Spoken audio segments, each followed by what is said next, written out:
FT12.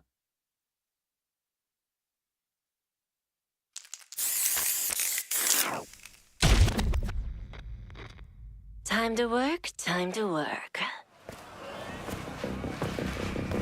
When inhaled, coriamyrtin blocks the gamma-aminobutyric acid receptors in the central nervous system, causing spasmodic muscle contractions.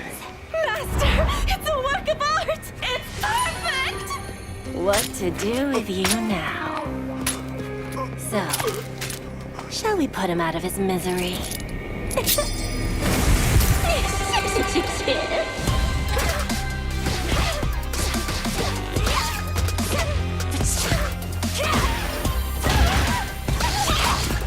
Time for some experimentation. I bet poison would work wonders on you.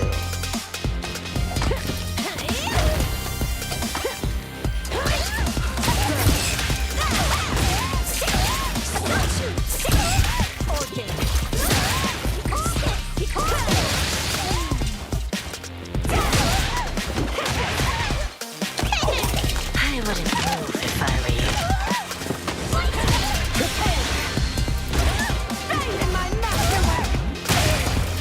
Poison's on the menu.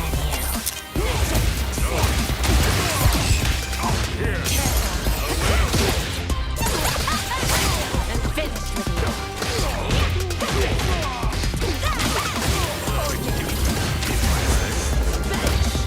So infantile.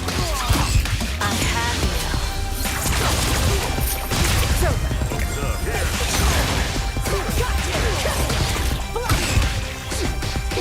My own death. Let's do now. Here, there, then here, and my magnum opus!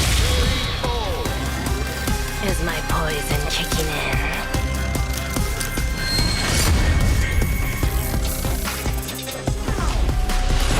Street Fighter 6.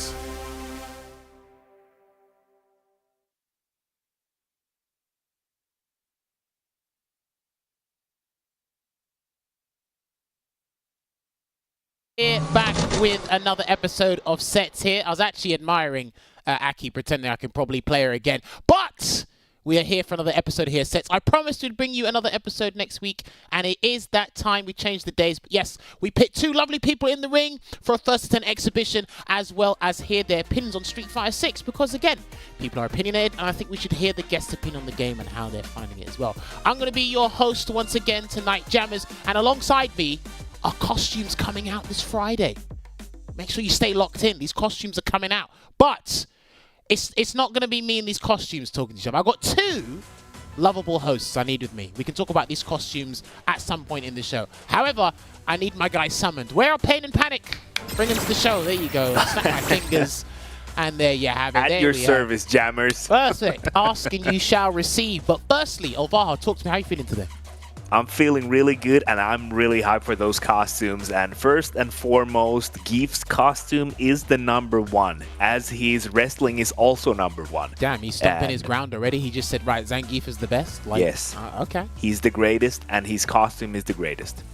Okay, fair play. Thank you for your service. Thank you for your business. No problem. Veggey, what about you? How are you feeling tonight? I'm feeling really good, and I'm going to go on the second week in a row where I have a streak where I don't spoil the fight card until it's time to spoil the fight card, which will be done by your lovely Jammerz. And Jammerz, I think you could definitely play Aki, but you would have to put more hours in than the hours you put in. Other than that, though, I'd say I feel really good today. I'm really excited for this set that we're having today. Going, see, I almost did it. It almost happened. Brilliant. You kind of have to stop me right now. I don't really know what to say right now, Jammerz. Veggey basically just said... Tell people, Veggey basically said, tell people you don't play the game without playing the game. Don't worry, I do play the game. I've actually been trying to get back into it with a little bit more time. It says, look, there's a lot of stuff to research, CPT stuff to catch up on, and of course, commentary gigs to do. And traveling takes its toll as well. However, we are switching things up a little bit. I had an epiphany on the way here. We're switching things up. So what we are going to do is I'm going to roll the fight card for you people. Let them know we announced it on Capcom Fighters over the weekend. And here you have it, ladies and gentlemen. These are the guests for today. Beautiful. Some of the Midwest, heck, some of America's finest in their own right. We got Capcom Cup qualified Jill Kevin joining us for the first time, I believe. I haven't actually seen this guy since 2018. That's wild. That is absolutely wild. So it's good to have him on. And of course, Flies. returning guest, and probably one of the biggest FGC channels we have right now in the international scene with Brian F. Always good to have him on. He does know neutral. You know, what does he not do? You know, he's definitely a role model in his own right there as well. So it's good to have these guys on. But yeah, we're going to be doing JP versus Rashid. Now, when we actually asked Jill Kevin what character he was going to pick or put forward, he did say Rashid.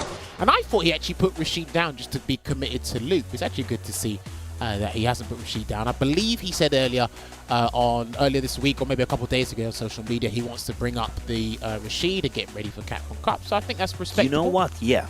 I think that's I was actually going to say that now that he's qualified, it's probably going to kind of ease up the tension a little bit, and he can kind of focus on the work he wants to put in with Rashid and obviously keeping the Luke sharp as well. So that's like probably like a big relief for him.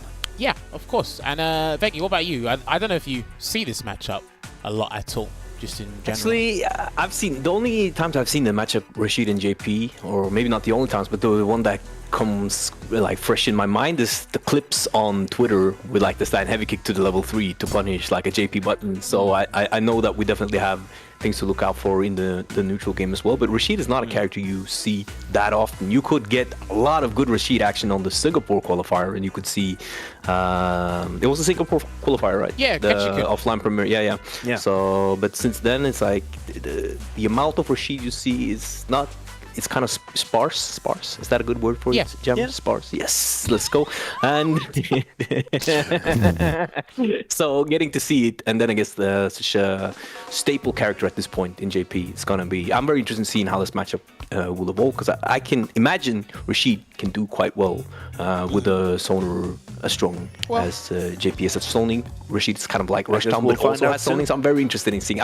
This is why I was so afraid I might spoil it too early, because I wanted to say that. I was just interested in seeing how is this going to play out when you have Rushdown with zoning, Rashid against zoning with less Rushdown. I'm very excited. It's going to be gourmet action. Let's not forget. Are you excited, Veggey? Very excited. Well, he's very excited because he talks for an extended period of time when he's super excited about something. You can definitely tell. But let's not forget, JP can, be a Rushdown character as well. But hey, we can only hear and find out more about this stuff. And we actually talked to the guests before the set and after the set. Speaking of which, we're actually going to bring them in right now. So I'm going to tell these guys to come and unmute their mic so we can have a chat with them. We're changing things up just a little bit, and I do want to talk to these guys.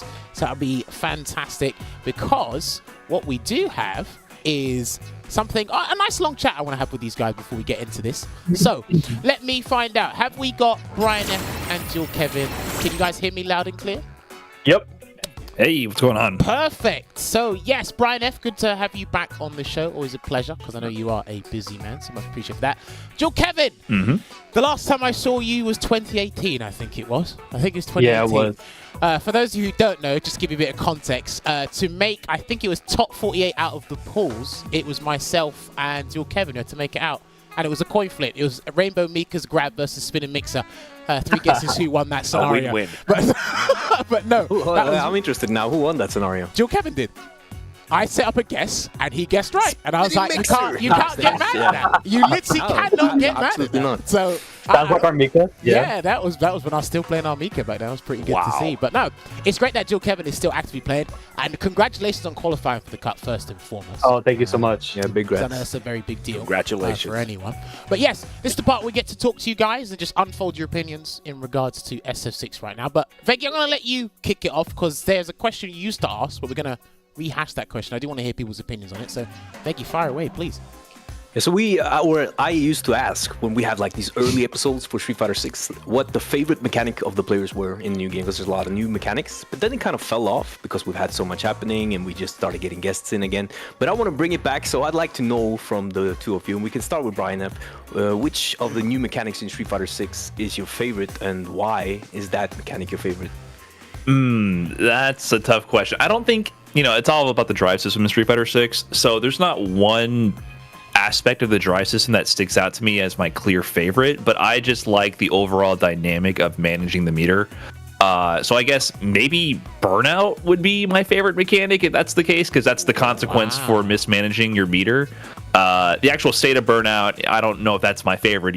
It's very brutal, but there has to be a consequence for mismanaging the meter, right? So I like that there's a punishment for mismanaging your meter. I like the strategies that form around building your meter, and the mind games or the strategy around when to spend it offensively, defensively, and the interesting defensive choices that people make to avoid going into burnout. You start to see people develop strategies like intentionally taking certain hits instead of blocking.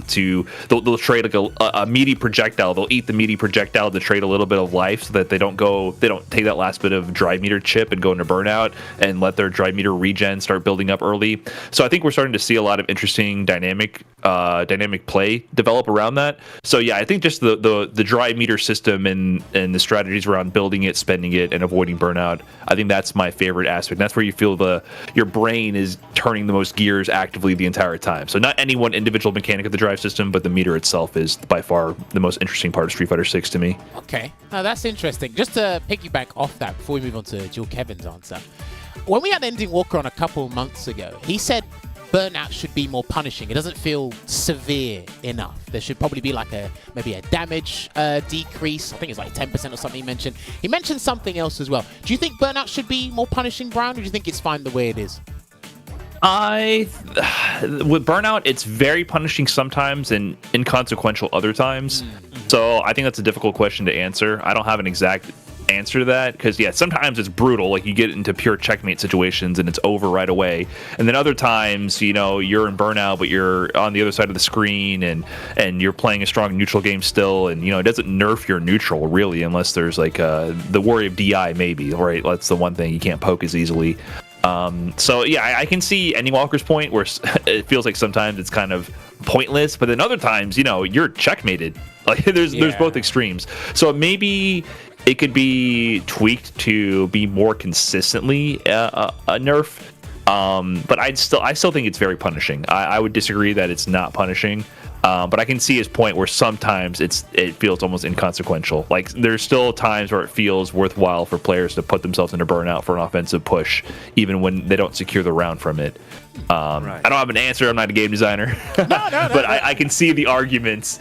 But yeah, sometimes it's extremely punishing. Sometimes it's not. Of course. I mean, at least you tell yourself and you're self-aware you're not a game designer, so you're a professional. Other players, they just try to knock on Capcom's front door and say, bring Abel back in the game and let's bring this back. And it's like, you don't even know what you're doing. You don't even know how to manage your Making a good game is so difficult. Yeah, it's so and there's so many factors with Street Fighter 6 that are just so intertwined, and it's so hard to see the ramifications for even slight tweaks to the system because everything is so entangled with each other.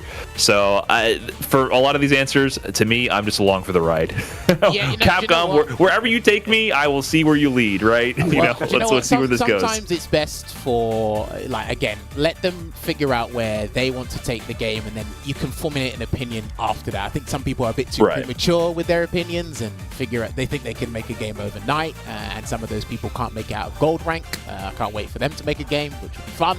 But other than that, you just got to wait and see. I do agree with Brian in that sense. Jill Kevin, what about you? What is? Do you have a particular favorite mechanic in Street Fighter 6, or do you like the whole system in its entirety as well? I'd say Drive Impact for me, actually. I think what?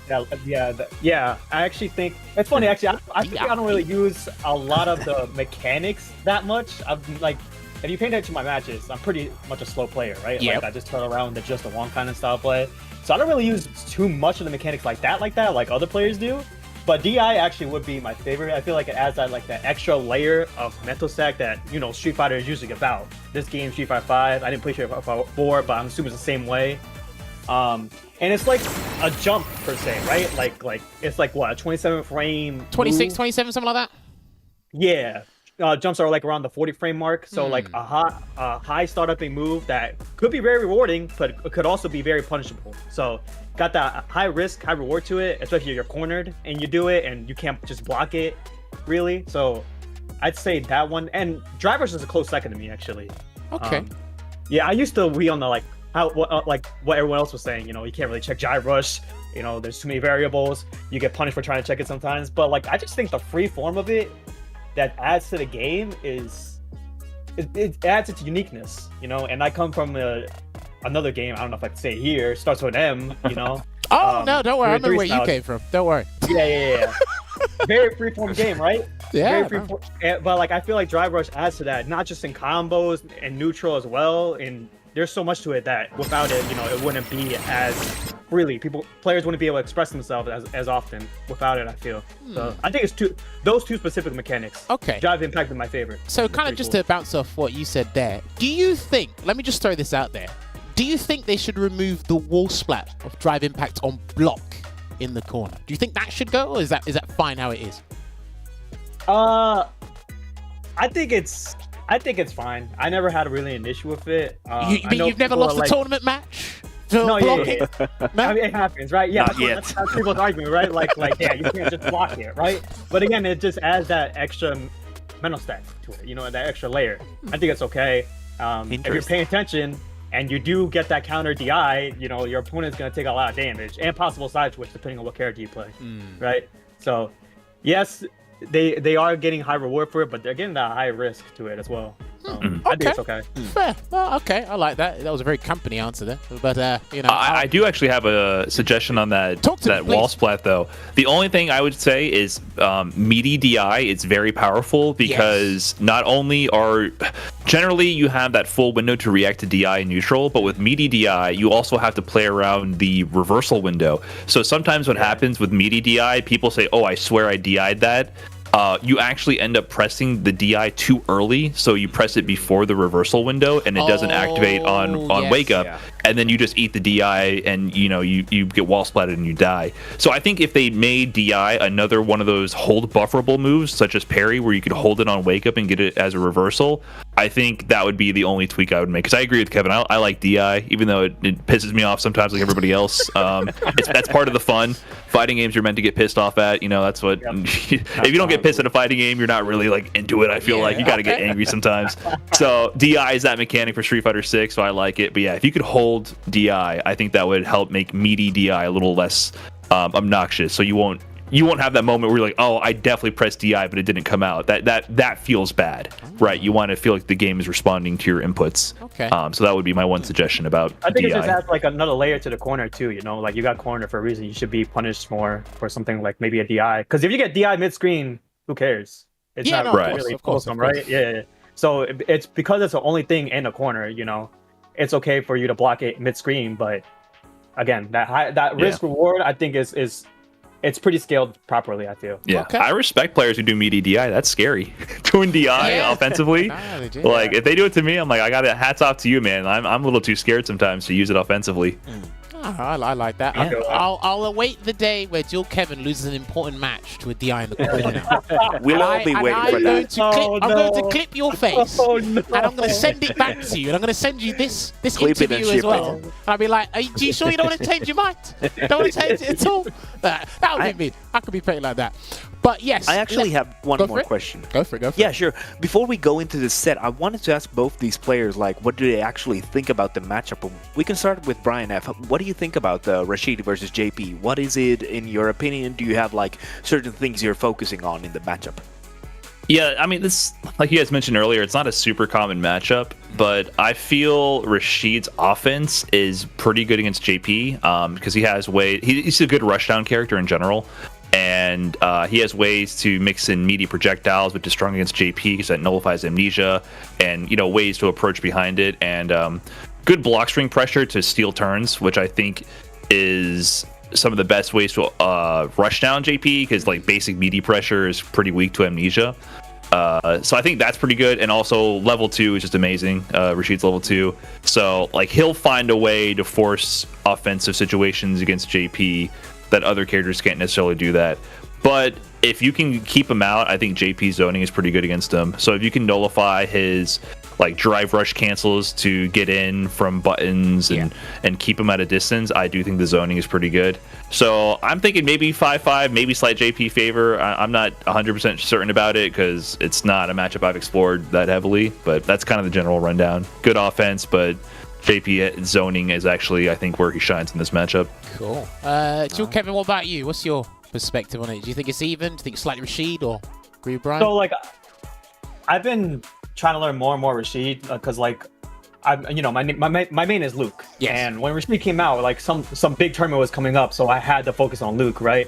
So I was always super on and off between learning Rashid and pushing him to the side. So that's why like I'm still learning things, right? But regarding the matchup, it feels 5-5 to me as well, due to like on top of the offense that Brian mentioned, how slippery Rashid can be. Yes. In neutral, you know, with the dash in, the dash in run, the dash in run slide.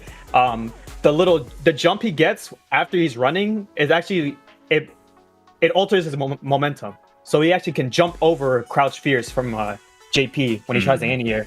Stuff like that. So it's not even just offensive vibe, but just in neutral, like the slippery aspect of Rashid can get in more than other characters can. So I can see 5-5 as well. Okay, no, I like that. Nice. Right, I've got 2 more questions before we go to a break. The first one is for you, Dual Kevin. The next one's for both of you. Dual Kevin, we've heard the propaganda, the Ministry of the Propaganda. They talked about this, but I need your opinion since you play one of these characters. Who's better, Luke or Ken? Oh man, Talk to me. Don't deny it. Am I be called a down player? I think it's Ken still. Damn. What's your reasoning? Talk to me. What's your reasoning? 14 active Bro, frames? I don't know. Bro, just side switch corner carry and just like a lot of Oki situation that Luke has, he needs to spend drive rush to get the proper Oki. Okay. Ken does run Tatsu and he's still on top of you after 2 dashes, like +3 or whatever, or side switch, dash up, still on top of you. Luke does not get that. If Luke gets like a light knuckle, he has to spend drive rush. If he does EXDP, he has to spend drive rush, medium knuckle, drive rush, almost everything has to spend drive rush for. So I still think it's Ken. Don't you have like 2 sways in the game? You have drive rush sway, don't you? Oh, you're talking about back fierce or I could be knuckle? talking about anything. I've seen people lose to Luke. Yeah, it could. Yeah, he does have some nonsense. We're not gonna downplay that for sure. Those characters are for sure top 3, for sure. But who's better or who's worse? I mean, that's just depending on who you ask. Well, of course, it could be a case by case basis. But like, okay, fair. We'll stay by that point there. Now that you mentioned top 3, I want to ask you both, and I'll get Jill Kevin's opinion on this first. Who is your top 5? It seems I already know what your top 3 is, but I'm curious to see what number 4 and 5 is. So name your top 5 for me, Jill Kevin, in Street Fighter 6. Okay, yeah, it's JP, Ken, Luke, DJ, and then 5 are super interchangeable, man. It could be Chun, it could be Guile. I think it could be Blanca. I'm feeling I'm missing somebody. You haven't said Cammy. That's very interesting. I could see Cammy, but I could see the other characters being more up there. Wow. Yeah, I don't feel like enough people say Blanca though, which I think he's a contender. No, that's fair. That's fair. I like that top 5. That's cool. Yeah, I like that. Yeah. Brian, what about you? What's your top 5? Exactly the same. Exactly the same. Yeah, I feel like the top 4 are clearly those characters. And I think the top 4 characters are really like the same tier in my opinion. I think people have gone so overboard. It used to be JP Ken, now it's like Ken Luke. Yes. JP's kind of taken a somehow he's kind of fallen back a little bit, and then DJ was like never in the conversation for a while. I really feel like those are the top tier characters, and they're all extremely good and are all doing extremely well in tournaments. And I think it's overstated the differences between them. And then even beyond that, I don't know. Overall, I think the top half of the game is way more balanced than a lot of people give it credit for, especially in a first iteration of a fighting game, of a Street Fighter game. It's so much more balanced in Season 1 Street Fighter 5 or Street Fighter 4. So I don't know. I agree with Dual Kevin's top 5 assessment. Beyond that, I wouldn't put Cammy in the 5th position. I think she's a little overrated. Wow. But I agree that Blanca is underrated. I don't know if I'd put him in top 5, but Guile or Chun-Li for sure I'd put up there. They're so good. Interesting you say Cammy's overrated. I actually argue that Cammy might have better side switching potential than Ken. But that's just me personally. Potentially. I mean, Cammy could be better than I give her credit for, but she's just... she feels a little underwhelming, and she's just not represented enough for me to have like a super concrete judgment either. Okay, no. If she's that good, she is the most underpicked top tier I have seen in quite some time. No, I definitely respect that opinion because again, some characters that may be super strong are underrepresented, like you said. Some characters may be overrepresented or precisely represented, and it's like we see enough of them already. I hope in Capcom Cup we get a group full of DJs and a group full of Lukes. That's what I'm hoping for. That's just me personally, so that we can all have a good time watching the same character for about 8 I matches. will enjoy it, no matter what. I'm just saying, I think we should prove a point here. We should put all the DJs in one bracket so they can all understand how amazing Sway is, and then all the Luke players should understand Crouch Medium Punch, how amazing it is. But that's just me anyway. We got to give the game more credit, though. I feel like, because let's keep in mind, there's is it 48 people going to Capcom Cup, and this is a game that released with 18 characters. It has 20 right now. There's going to be repeats. Like I think I want to pull up. I haven't done this yet. I feel like I should have. I want to pull up the character representation for Season 1 of Street Fighter V. That was a 32-man bracket, I believe, so there'd be less duplicates. But I feel like the community needs to get real with these representation numbers for Capcom Cup. It's the first version of a game, 48 people, 20 characters, and 2 of them are late release DLC characters, right? So you're going to see mostly those first 18. You're going to have duplicates, and you're going to have a lot of them. It's just, I don't think it means that much. No, of course. You could probably argue, because when did Aki come out? Late September, right? So for argument's sake, maybe Ed comes out by the end of the year, maybe before the Cup, so you could probably have an extra character in there before the finals. But yeah, I do agree with Brian. I do think a lot of people glance over the fact, but I think that's all the competitive players glancing over the facts. I think when you put the group stages complete and in front of everybody once it's done, I think more people might start to realize that, hold on a minute, it's like this isn't, why is there overrepresentation? It's like, well, because the character ratio is significantly less than the player ratio. And because it got expanded over from last year from 32 to 48, it's like, of course you're going to get double. Hey, you probably get triples. Obviously, I'm just speaking ideally here and just saying, we should get 4 DJs in one group, but that's just me for my own pure entertainment. But right, let's not waffle on anymore. I want to get these guys in the lobby so we get this first to 10 underway, because we will speak to these guys after the first 10 is complete. So what we are going to do is we're going to take a 5-minute break. I'm going to get these guys in the lobby. When we come back, this first to 10 between Brian F and Joel Kevin will be underway. So we'll see you in a couple of minutes. Oh, yeah.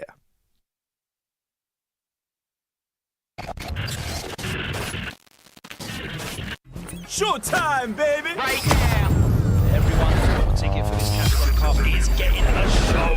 Right Final game, final round! You couldn't write a better story! Get into the ring! God, I'm low, guard my soul. All of my thoughts be dark like coal. Up to the party, y'all don't want smoke.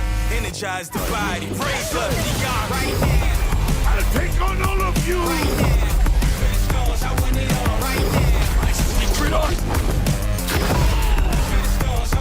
Show me your strength! Feet on the ground, look around. This corner pressure is where Eddie walk up through. Noble game. Time to get Time serious! is now. RD taking it down convincingly against the biggest red thus far. World at my command. Right now. You want the base? You get the base! I'm here, sit down, show me the replay! Sit down and shut up! Wait a minute. Turn it up. I'm on fire, it's like a creative physics. It's like I was born on the outer limits. Close my eyes, all I see is stitches. This how I feel when you get to the commas. That felt good, didn't it? You know, emoji going the distance! Time for the finale. Right now. I've seen a lot of fights in my day, but nothing even comes close to this. Wrap this up! Right now. All is well. Meaningless effort!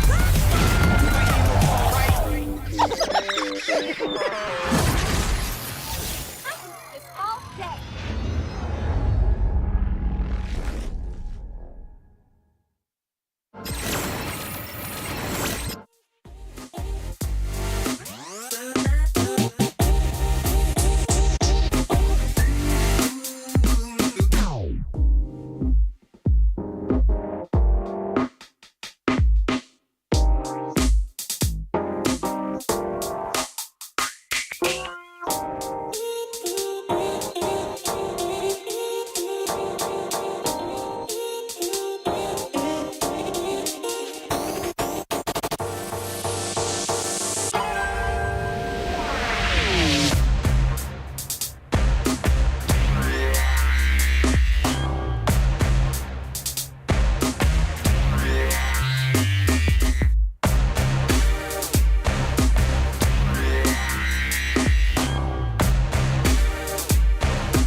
Ladies and gentlemen, welcome back to Capcom Fighters here on Twitch. It is Sets, the First to 10 series, and tonight we are having Brian F going up against Dual Kevin. And for a lot of people, it's probably a matchup you don't see very often. It's going to be JP going up against Rashid.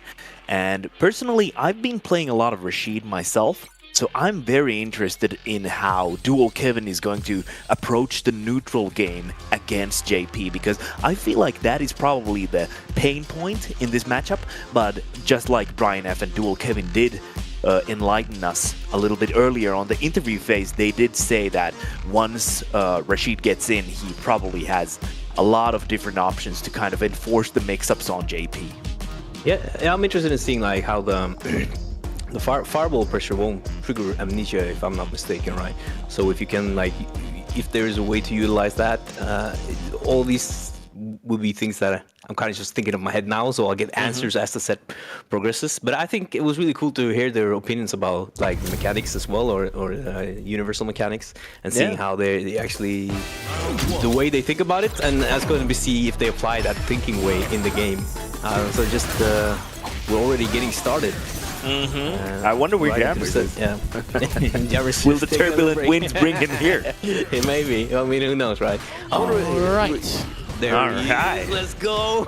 Arrived at perfect time. Right, we're just getting things sorted out real quick as these guys get into it here. And so, yeah, with the spinning mixer as well. So, yeah, no, when it comes to Wake Up Amnesia, Rashid probably has the best answer against it. A default answer, which is charge well one shot in the corner. So he just has to that's really interesting, with the mix-up afterwards. But yeah, if JP can keep you out and away, it's pretty hard for Rashid to come in. There actually is an opening you can find against his Phantoms. You can do heavy Eagle Spike and you'll get the knockdown and a huge screen carry from that as well. So there's ways to do it. And Drive Rush does help as well. Drive Rush forward HK, I think it is. I like how Brian is already setting up the feints, so he's already kind of making it a guessing game on block against Dual Kevin. So he's like trying to bait out the parries.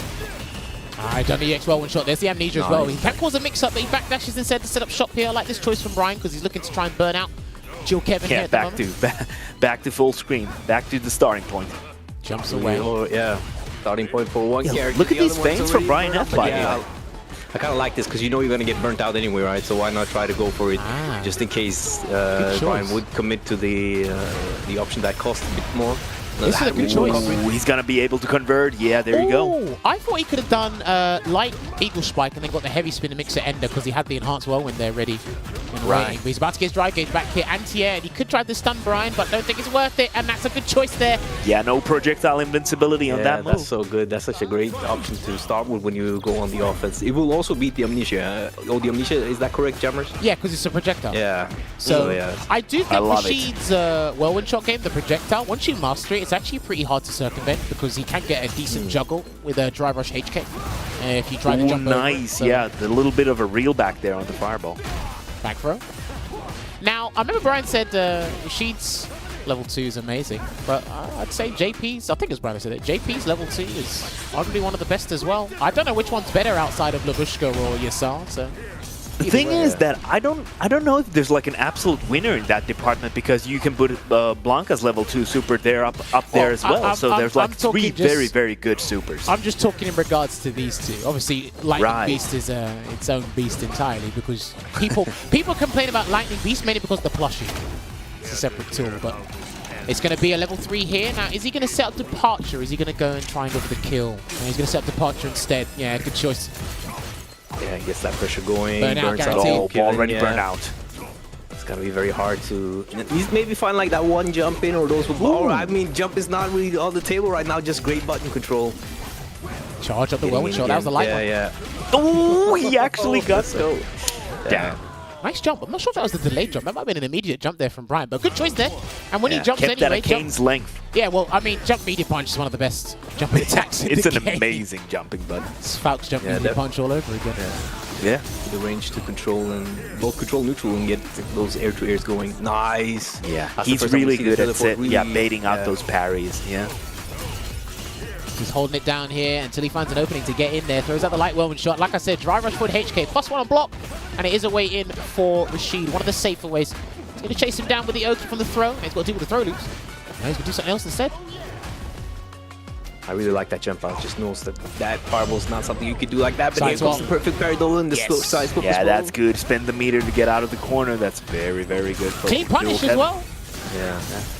Brian is really reading the offense Look at this quite well juggle. with the Amnesia Hello? so far. 2 really successful ones. This one with great reward as well, oiling the drive rush into the fireball. Just in that case you reward try to was do in- something.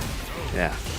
Yeah, so right now Duke can kind of like struggle, fighting to not get burned out, right? He needs to either find the lucky opening or just somehow manage to build at least to 1.5 bars. Should he manage that, he definitely can still be alive in the round. Yeah. And he's got to deal with good this. break for him. Brian's Now he's looking had to burn him guess out. again. Yeah, Brian was looking to burn him out. What a choice. And that should be the round. Oh, can he not do it from there? Anyway. He got the overhead though. Damn, that was such a good option. I There's like- a slight bit of lag on the QCB at the air move. But, Oh, the Arabian Cyclone or Sky High. yeah, there's a slight bit of a startup there. So I mean, like, it was very interesting to see it like kind of get out of that move. That's the legitimate setup now. One of the new setups that the Rashid players are doing there from the Arabian Cyclone on the ground. Got to block this as well. Nice Good blocks there from Brian. And the drive reversed the Sentinel win.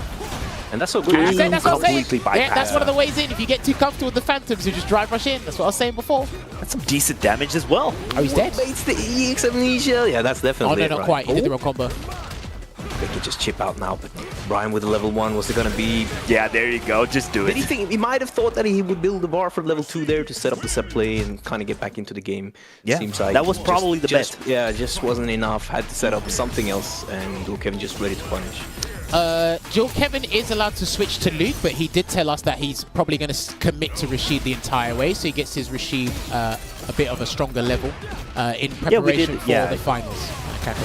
Nice with the Tempest run. Going to end with Spinning Mixer as well. Get some Oki here. Delay throw. Nice. I like it. He's not deterred to throw, even though he has been hit by the Amnesia. Knows that he can take over half his life should he guess wrong. But at the same time, if you bait it out, you can make a really big drive impact punish. I mean, drive bar punish on that. So it is something to think about for the JP player. Rashid has some like fantastic options in the corner after a forward throw. Obviously, he can do a medium mixer or like a hurricane. I tell you what, man, Alium was right day one of Rashid. He said stand hard kick is a brilliant whiff punishing tool for Rashid because it launches. It's got a lot of active frames, I believe, you can work with as well. It's a pretty decent move to use. And it was really good because, you know, Brian F was put into the place where it was one block button to be in burnout, kind of forced to act, and Dual Kevin read that button, went in, then went out again, and just had the whiff punish ready. Something could be extremely focused on just because of the drive bar in that situation. Nice choice there from Brian after a block whirlwind shot to a drive rush patch leading kick. Like I say, Great pickup from Dual Kevin though. Yeah, if you mix up the versions of whirlwind shot after they block a light one from full screen, it can be a little bit of a guess. The reward for Rashid is big, but Brian's handling the scenario really well. So he gets hit with a He's slide. using that and slide is a so combo. effectively. Positioned himself in the corner though. I really like the flow of this match. How they're like, it's almost like they're dancing with each other, just in and out of full screen. It's just beautiful to watch. Nice jump. Absolutely. Big jump in though. Is he going to spend level 2 though? No. Oh, He's got the this combo, is- but- Keep that offense going. There's level 2. Here's Labushka. Let's see what he's going to do. Yeah, he's looking to burn Forces him that out. block. Yeah. That was a great blocking session or defense session from Dual Kevin, not getting hit by anything there, still keeping a lot of drive bar alive. Oh, check nice. for the The drive, standing just no roundhouse. conversion. Yeah, it's a fantastic button. Kind of throw out here and There's there. that level 2, this is gonna be... Yeah, the battle of the level Yeah, twos. it can't really Here's the thing, drive right? reversal either at that point, right? Once this round's over, I'll tell you something about these level 2s. And there you go. Punish counter throw. Close that Okay, out there. tell us, Jammerz. So when Rashid pops out his level 2, he can start to rebuild meter again. So he can actually build like up to 80% if he gets punish counter throws while your Sar's already out. With JP, once Labushka's out, he can't build meter unless the super's done because it's still active. So these Yeah, are very strong obviously it's supers in their own right, but the way you can build meter after they've been summoned is very different. Yeah, it's a very, very interesting comparison between the supers. Obviously, they have very similar kind of properties, but they are also very different in their duration and how like the meter interaction is. He's trying to get Brian to jump into a whirlwind shot. Yes, that's it. Nice. That's literally There what it he's is. looking for. Yeah, he's literally trying to get Brian to jump into a whirlwind shot so he can get the pick Laying up out there, the but trap. It's a good check on the drive viable rush. situation once you understand how it works. So. Drive rush in. Nice one. I love it. Just start around with pure offense. Make them think about it. Make them think what can come, what is getting ready. Ooh, big jump in. Though, yeah, overcommitted a little bit to stand every punch. And the corner carry is really good here. And so's the Oki from this as well. Goes for the Cyclone mix-up there. It's not really a true I like mix-up, the patience from Dual Kevin as well. How are those Cyclones in regards to EXO and Nisha though? Will they be hit by it, or will they also count as a fireball? I think you should be able to jab him before he actually does the roll or the flight. It's similar when you perfect parry it. Okay, nice. It's going to be a really good mix-up on Dual Kevin's part. That was such a clutch parry to get the drive bar just enough to get that drive reversal, which is so important just to keep Dual Kevin out. Yeah, it's a really good tool in this matchup for sure. With the drive impact, parry, the drive bar is so good and gets the hit anyway. He's going to burn him out. Yeah, he's going to burn him out. Choices there. Really good situation for Brian now. We still need to think a little bit about overcommitting to this heavies. The heavy kick with punish is there, and the jumping is there. I'm really surprised actually how well. I'm surprised how well Rashid's standing medium kick is working in this matchup actually. Well, speaking of, I've been saying you. Well, trust me, with JP's toolset and how quickly Rashid can travel across the screen, and we've spoken about this before, how having drive rush combined with forward advancing moves, it makes him even more threatening because of the range. There you go. I feel like every round Rashid has a level 2 here now. But he will always get it. Sometimes he'll get 2 in some round. Ah, he kicked it the wrong way! The weather forecast was off for today. That was too good. Dude, the forecast was off. More weather news at 10. Yeah. Damn. Might be a rainy day for Dual Kevin. I feel like this is one of the most drive bar heavy matchups I've seen, where you really see the momentum swing based on the drive bar. Like, I know that's the thing always, but it feels like an extra big thing right now in this match, where they're really like considering chipping out at each other's drive bar more than just getting the hit. Okay, just wait for that opportunity moment like here. The micro adjustments right now from Dual Kevin. So it's level 2 again. But yeah, he's gonna eat that. And that's huge. Burnout. Nice. Yeah, forces the burnout instead. Not going for the mix-up, just making that great jab burn. from Dual Kevin. And this is huge. You're gonna take like how much? 20% if. Nice. Ooh, he's gonna eat that's that, the first time. Ryan can still win just when it's this. needed, definitely. Especially now, another overhead plus unblock, and there, Dual Kevin has recovered, and finally he's back in like the form or the control of this match. Nice parries, keeping that drive bar alive. Yeah, Brian can't jump forward now. It's going to be a big risk if he does, or basically any hit if he does the wrong thing will be a big risk, because he could lose the round here, and he's looking to build another level 2 before he summons it arbitrarily. Not before Yasar comes out instead. And yes, that's going to keep him locked in place unless he jumps forward. Dude, this is so sick. Oh my god, the level 2s. Yes, no, do you know what was crazy about that? I respect it, because Dual Kevin had to move forward. Brian had no choice, and I don't think he was expecting the dash forward, because of course he gets amplified as well. Yeah. I don't disagree with Brian's doing that. If Brian activated first, then Dual Kevin responded with his level 2, he probably been a little bit more prepared for that. But wow. The 4P was not, he was like, enough. I might be ready to just drive impact if you go a bit too ham on these buttons. And I like that, like setting that statement, making the opponent try to bait it. Maybe if you don't even think about it later, you just put that example there that this might happen. So you'll be more wary about your button presses. Really good stuff there. Yeah. I gotta say that the forward roundhouse from Rashid big damage, in this he could lose matchup. this. Oh no, okay, wrong combo. Reset puts him in the corner. Level 2, yeah, and he's going to force the burnout again. Yeah, he's going to force the burnout, yeah, and that's going to be the overhead, yeah. So what you got to pay attention to with JP's level 2 is if the opponent has less than 2 stocks of drive gauge, the JP players will activate it because they can force a burnout from the scenario if you guess wrong. If you got like 3 stocks of drive gauge, but they hit you into level 2, they can burn you out with a combo. Nice amnesia. Nice backdash into the parry. Just to not get drained. Is it going to be another? Oh yeah. Definitely a little bit afraid of going for those throws now. Already saw it now. Nice. That's it. A good choice here. He's setting that off as a buffer, yeah. Overhead. There's a throw. Setting off that EX Whirlwind shot as a buffer for the Super 2. I like that. Big damage. Is he dead? No, not quite. Nice. Gets the hard link as well. That's not easy. Yeah. That is not easy at all. 100% that is not easy. Even I struggle to still do that these days. Same. I've never tried, but I just take your word for it, guys. So I definitely believe it. You would struggle with it, Veggey. Yeah, I would. I don't know. This is a man that whips a light kick into a drive rush level 3 and he catches you, so. Oh, I like that empty jump. Yeah, there you go. Maybe go for another throw. Oh, he could be dead. Yeah. Not quite. Just needs like 1.2 hits or just that one DP. That was so good. Knows it will kill. Ready for it after the drivers. Had to keep it tight not to die. Dual Kevin ready with the EX. I really like that when you can kill, you can just look for any opening created by the opponent's offense. Where if they don't keep it tight, you can guarantee winning that round with that. The thing is, what it looks like to me is Brian is super comfortable when obviously he has a life lead and when he's setting up the Labushka level 2 at certain intervals in the game.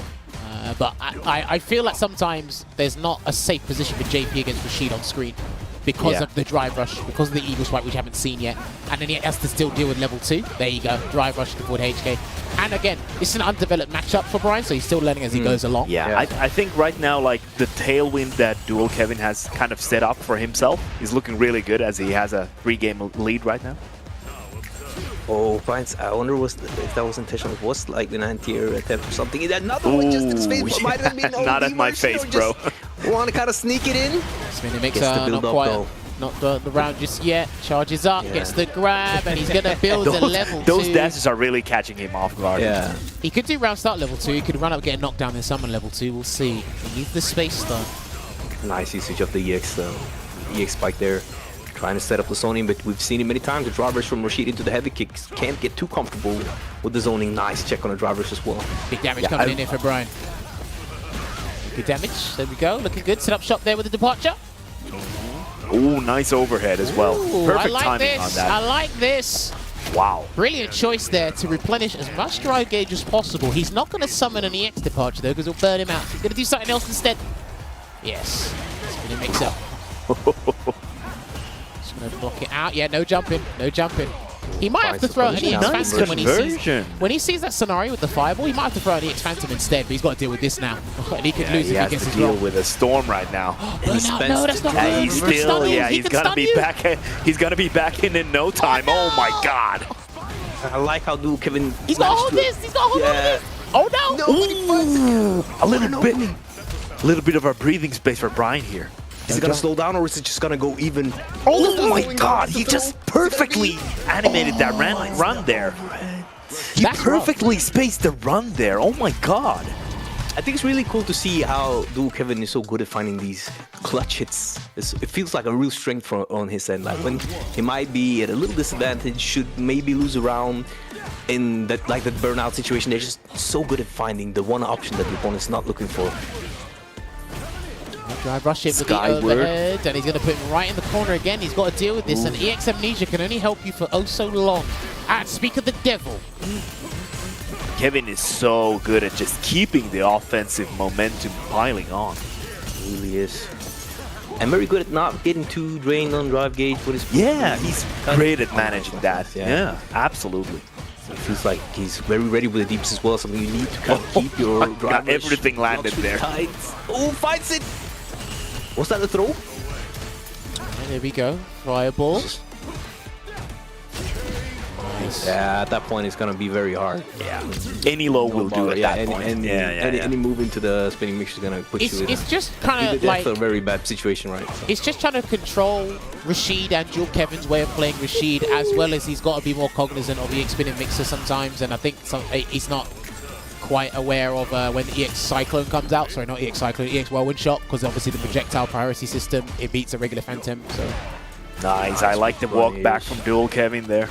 I really like how he's using that heavy kick, both for the stand head punch and the crouching medium kick. Just it's working wonders every now and then, just slowing down every now and then, just to find and fish that with punish. And if nothing's coming out, starts on the offense again.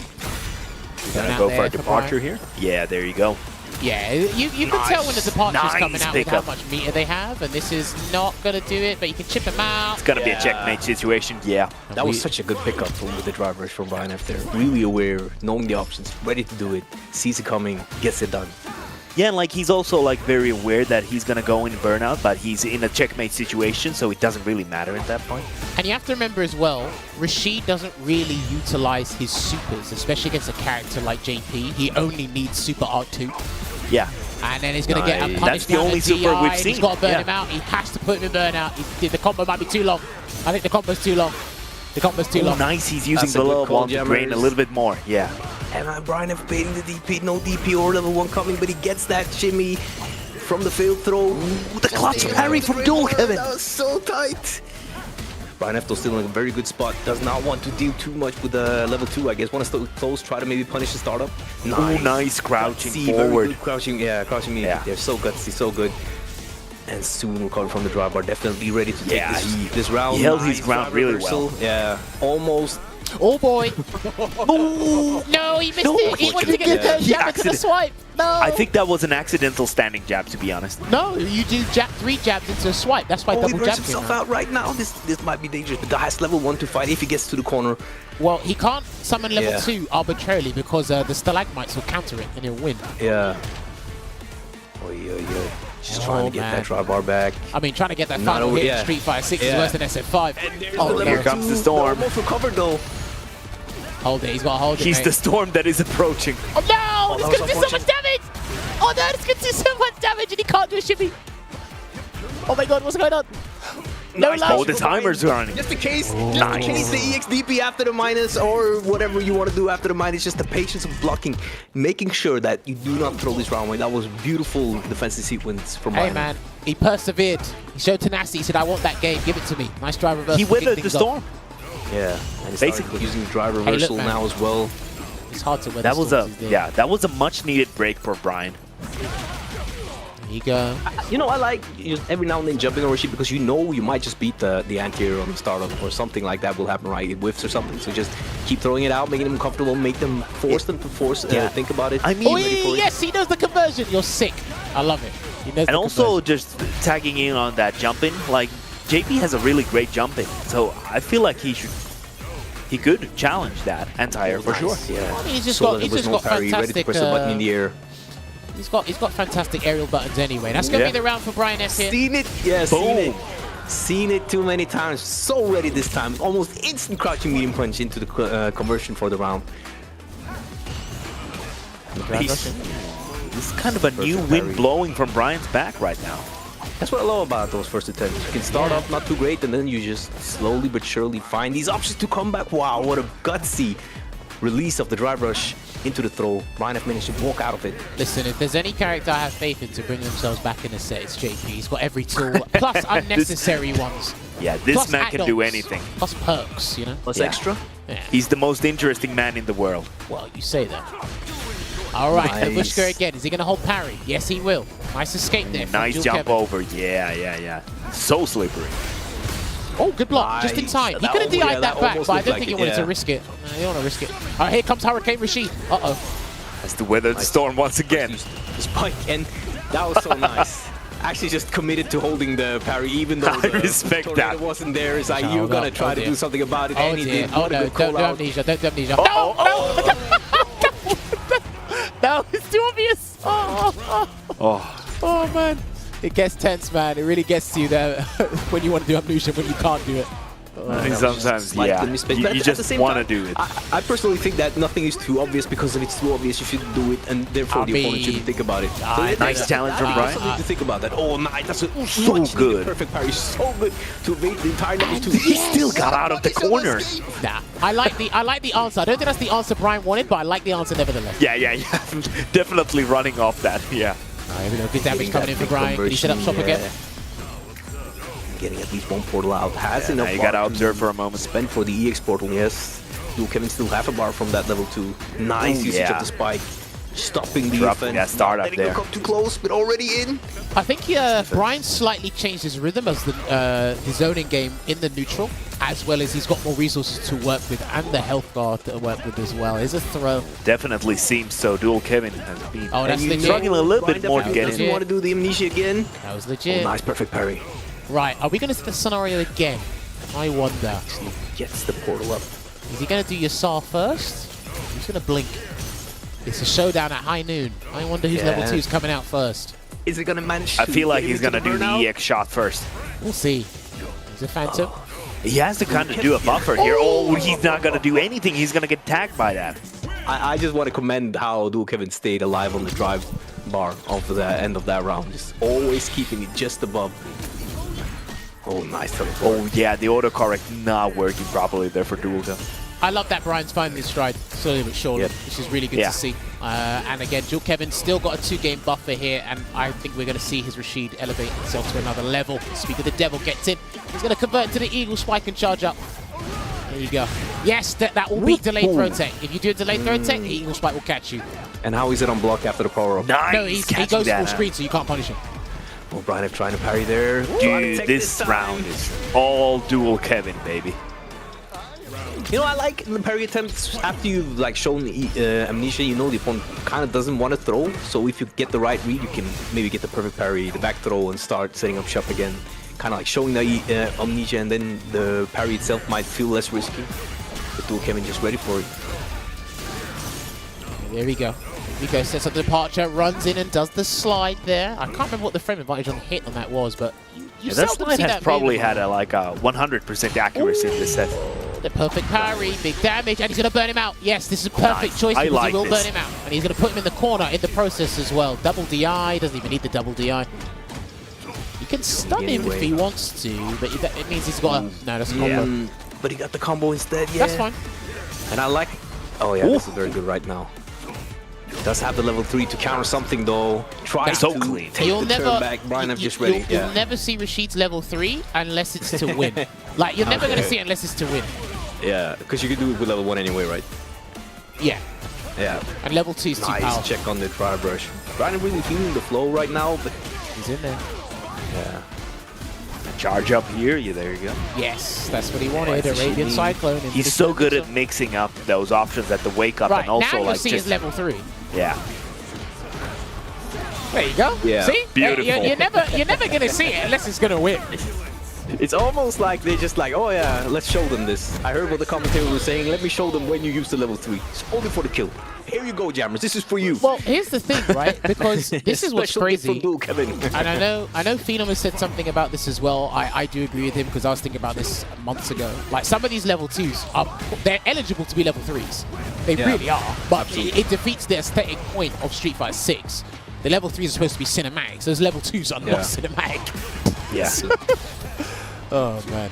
It's crazy. Imagine you had a 10-second cinematic before the tornado came out or before the...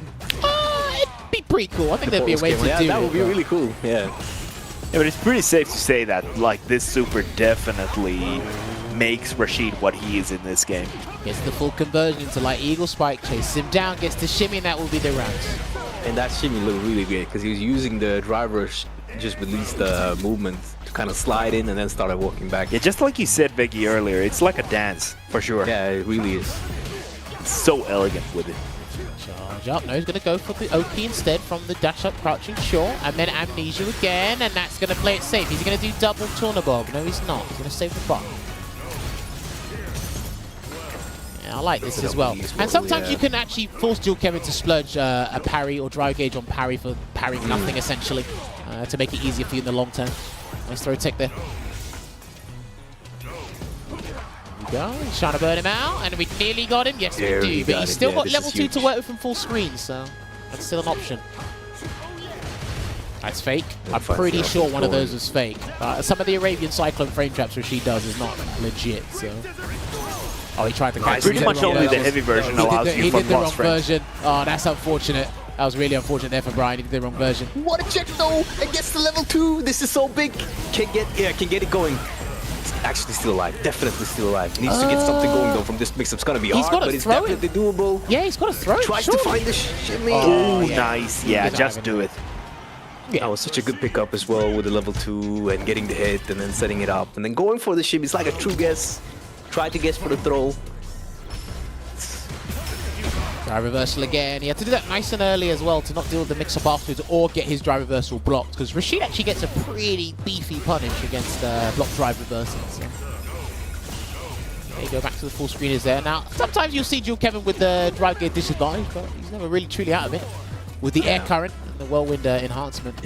He'll stay in and... grabs the back throw though. Yeah, nice little surprise flash. I haven't seen many of those. Definitely ready to work out. Nice interruption on the drive rush. The fireballs, yeah, just knows that Dual Kevin wants to get through with the driver stand heavy kick. So ready for it this time. Nice, I like the double departure here as well. Just gonna maintain tries to find the this. button. Nice conversion. Burns himself out for the position. Yeah, willing to advantage. risk the Interesting. burnout there to get out of the corner, yeah. Brian tried to interrupt with something and gets hit with the... Oh, he This could. might be a disaster. This might be a disaster. Oh, no way. Nice blocking, though. He could chip him out here. If he gets this right, he could chip him out. Oh my god, look at this. Such great patience for Brian F. But at the end, it's gonna be hard. Interesting. It was a great comeback. All right, well, Brian's probably not happy about that in particular, so he's going to try and get this, try and salvage this game, try and reduce the deficit here, the lead that Jewel Kevin has. All right, good check. Nice, I'll Adrian, take that. That was so good, Well, yeah. look at the flow time on Brian there. Because obviously it was the first part of the Arabian Yeah. Sky High, so like the animation didn't finish, so of course he's going to spin. So. Get a little taste of the Cyclone powers. Yeah, it's like, this is how it feels to I like spin this. 24/7. I want to do this more. Oh, nice check from Duke Kevin. So ready, just looking for it. They're fighting the moments, and Brian F. though closing it. That's closing it out, right? Yeah, no, the round's done. It's more. Oh no, okay. It's probably 3 lights. I'm Wasn't it? surprised too. Yeah, exactly. Oh, but Wow. the air juggle. So Straight easy, back to the Brian F. departure. You're just like bouncing in the air first with a jump medium kick, and then on the portal itself. Yeah, he's like, no, go there. Nice. Yeah, he's really recognized in which moment Dual Kevin might want to do that into the heavy kick. Yeah, and that's it's part of been like big, playing. and it's been big for Dual Kevin for the openings. So if Brian F can keep checking that and keep guessing right on when they are coming, I definitely see him getting back into this set.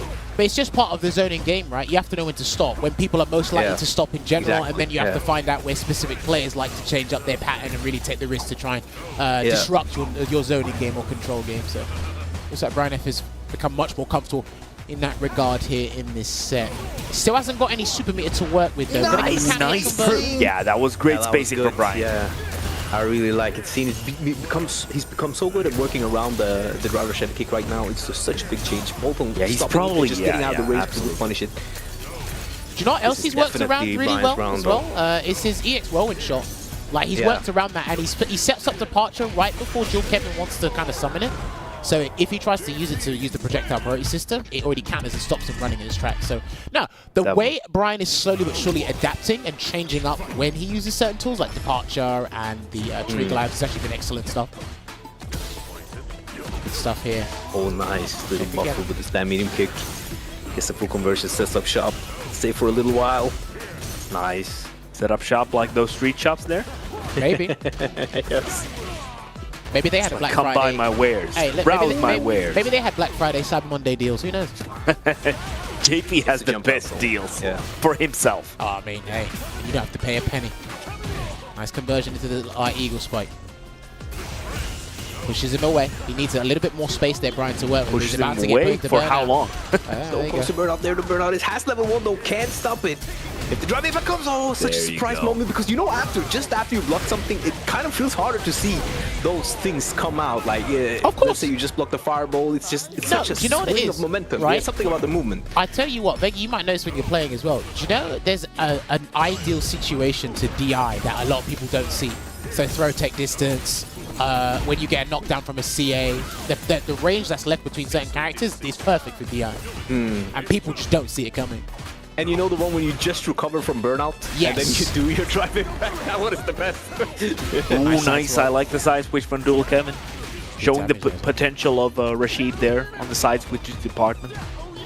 Gonna block it out here. Yeah, I'm pretty sure Brian can interrupt some of these buttons into Arabian Cyclone, but I don't think he knows. And Yeah, it's gonna that's be level definitely 3. a knowledge check on him. Yes, so he's going to replenish his drive gauge, just open for business, and what he's going to do is he's going to confiscate Brian's drive gauge, put him in burnout. He could win the game from this, actually.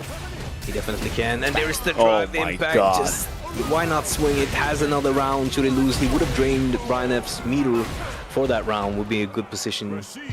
And it was such, you know, you look for it, you're thinking, it's not going to come. It's not going to do it now. It's going to wait a bit, and then they just do it. You're definitely not ready. You can be ready, but you have to kind of force yourself to look for it. Oh no. Okay. Apparently we got ejected from the system. We got some turbulence. Oh, I bet you any money I know what it is. I think I know Go what on. it is. Hold on. It's Tuesday, isn't it? It's cheap. No, it's Tuesday, isn't it?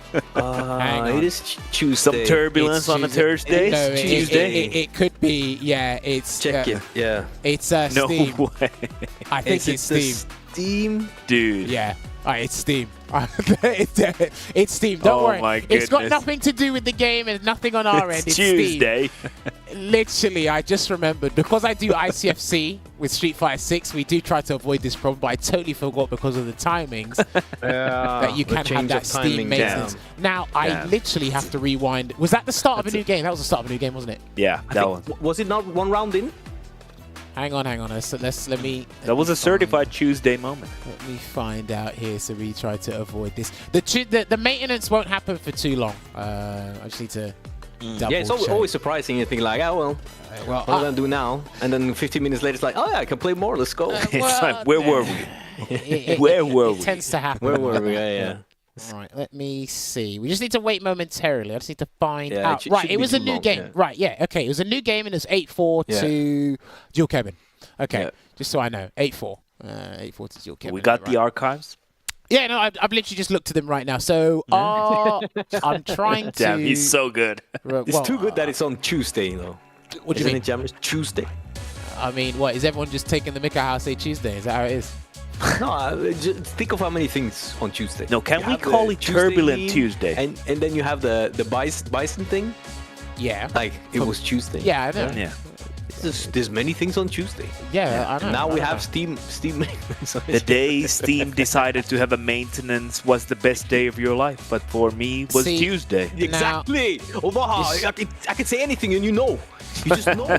You're just that good at these. I'm the lore master. Yeah, you are the lore master. You should actually get like some title or medal because the lore is definitely there. Medal I didn't of even Honor. remember the thing itself. I just know it was something about Bison and Tuesday, and I knew the second I said something like that, Olvaha would pick it up and he would tell me exactly what I was trying to say and make it sound good. Very good, Olvaha.